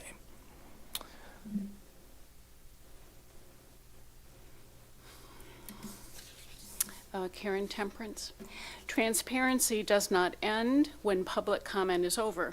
Transparency also requires preserving an accurate public record of what residents say. For years, Bedford meeting minutes included summaries of public comments. But after residents successfully pushed back against the unnecessary publication of their home addresses, those public comment summaries disappeared entirely. As a result, residents are now largely absent from the official record of these meetings. We are asking the board to restore objective summaries of public comment in the meeting minutes. This is not unusual or burdensome. Other local boards already do it because it creates transparency and accountability for both elected officials and residents. Without those summaries, there is no meaningful public record showing what concerns residents raised, whether issues were acknowledged, or whether anything was ever done in response. That contributes to the growing frustration many residents feel when concerns raised month after month simply disappear once the meetings end. We are also asking this board to improve transparency and follow through more broadly. Residents regularly submit emails and requests for agenda consideration that receive no response.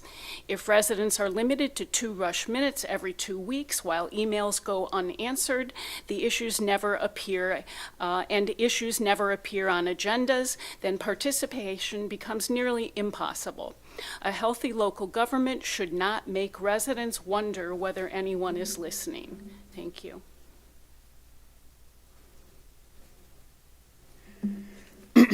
John Arvanitis, Temperance. This entire discussion is about what kind of township Bedford wants to be. Do we want to be a government that welcomes participation, accountability, and public engagement, or one where residents feel discouraged from speaking at all? The reforms residents are requesting tonight are reasonable and consistent with the norms throughout the region, as outlined previous times tonight. Importantly, they are largely about restoring time and access that were previously reduced following criticism of board actions, along with modest improvements consistent with neighboring communities. Those 3 things, again, are restore the 1 minute that was taken away last summer, increasing general public comment time to 3 minutes. Number 2, reinstate objective summaries of resident comments in official meeting minutes so there is an accurate and transparent public record of what is said. And again, this is providing accountability to residents, so that should be something you guys would be interested in. Number 3, allow residents to have unrestricted public comment periods consistent with best practices in neighboring communities. No one is asking for special treatment. Residents are simply asking to be heard, treated with respect, and included in the democratic process. If Bedford truly wants to lead by example, then these reforms are an opportunity to demonstrate that practice. Thanks.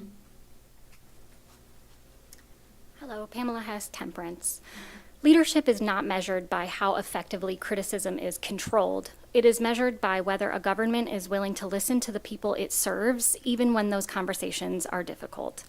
Residents will continue showing up, participating, and speaking out because public participation is not a privilege granted by the government, it is a fundamental right. There are many issues that still need to be addressed. Public comment reform is the first step toward repairing the relationship between this board and the public so that we can move forward and work together on the issues that face our community and the broader reforms this township requires. I'd also like to say what may feel disingenuous to some feels genuine to others in their creativity in trying to communicate with this board. Thank you.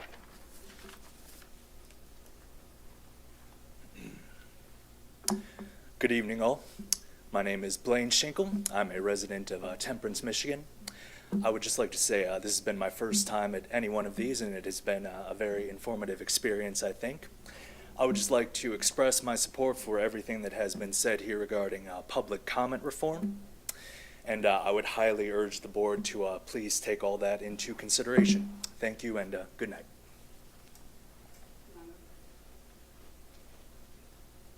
Hannah Boris, Bedford. I'd support the previous speakers and demand that the board adopt the reforms and improve public comment time and restore it to as it was before.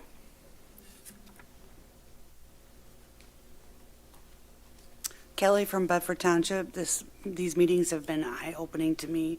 I've been online watching them, and it's actually my second one that I've attended, and I'm kind of appalled at what's been going on at these meetings. I support the previous speakers, and I urge the board to adopt the reforms to improve public comment time and in a respectful manner. Thank you.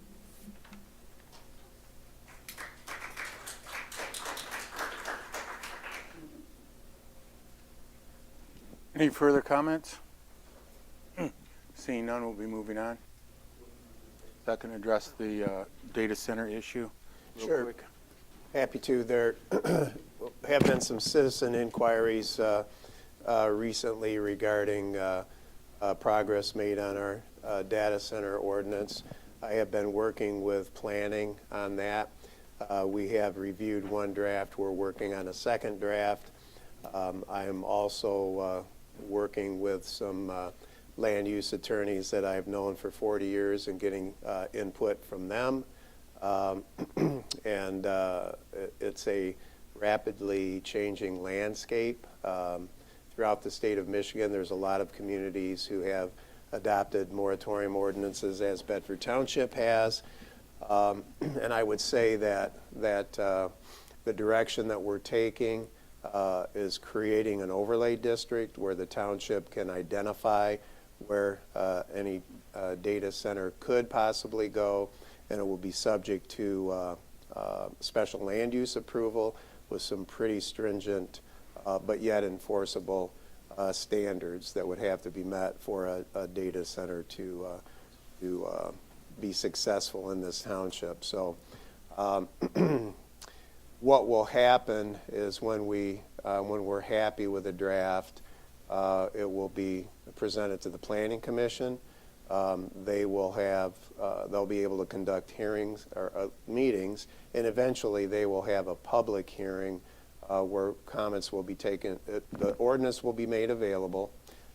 Comments from the public will be invited at the public hearing in front of the Planning Commission, and the Planning Commission will then make a recommendation, I presume, to adopt this new ordinance or the zoning ordinance amendment and send it on to the Township Board, who will then hold a hearing and review it, and I think eventually we'll adopt it. But we hope to stay well within the one-year moratorium ordinance that has previously been approved by the board. So just an update, an inquiry was made.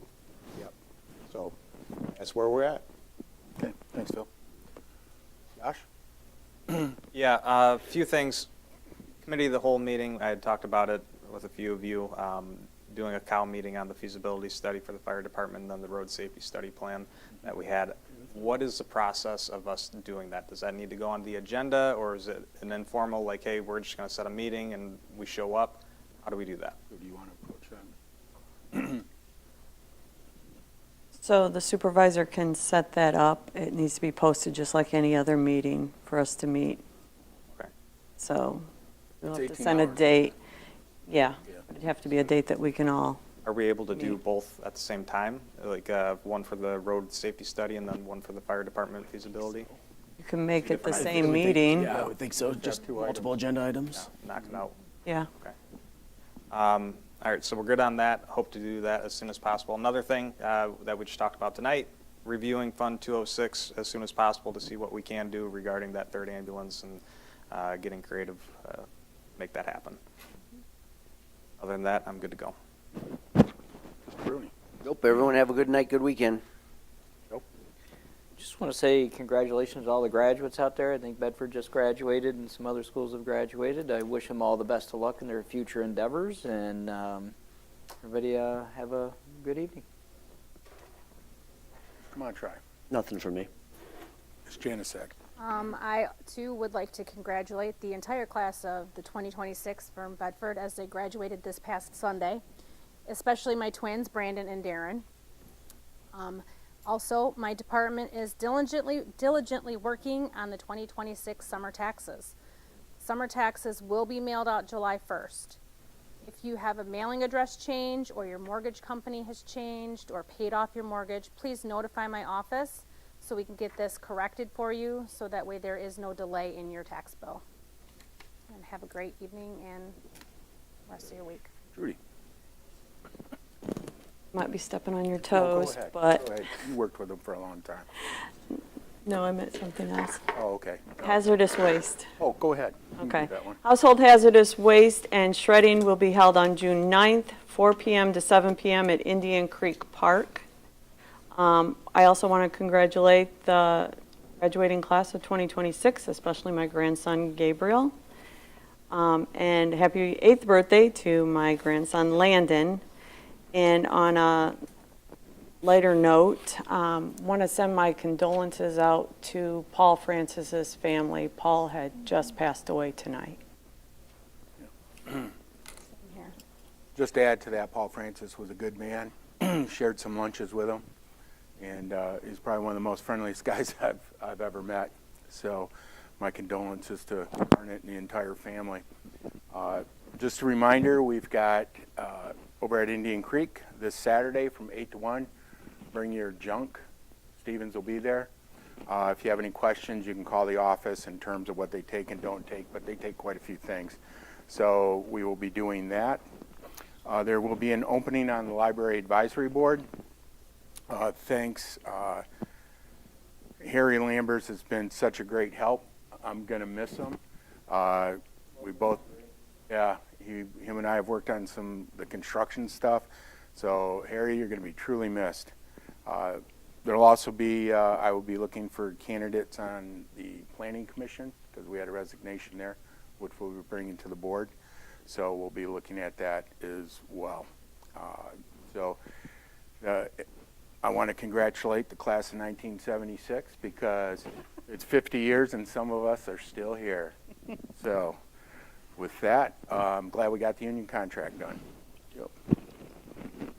If you'll indulge me, Yes. we just got the news during the meeting that Paul Francis passed away. Some of you may not know Paul.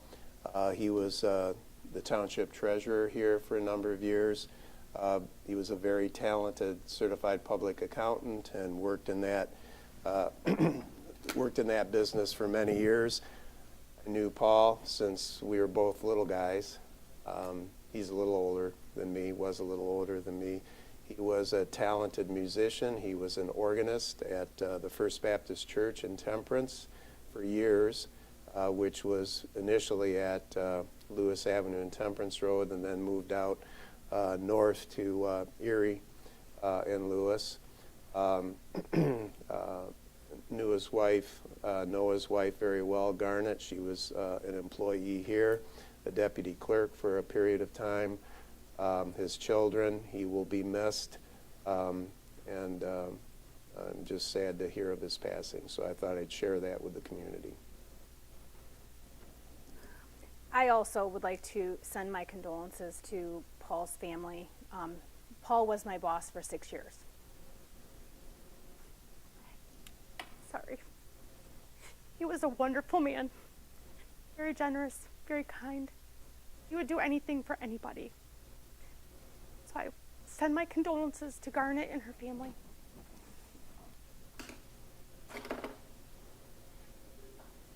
Motion to adjourn.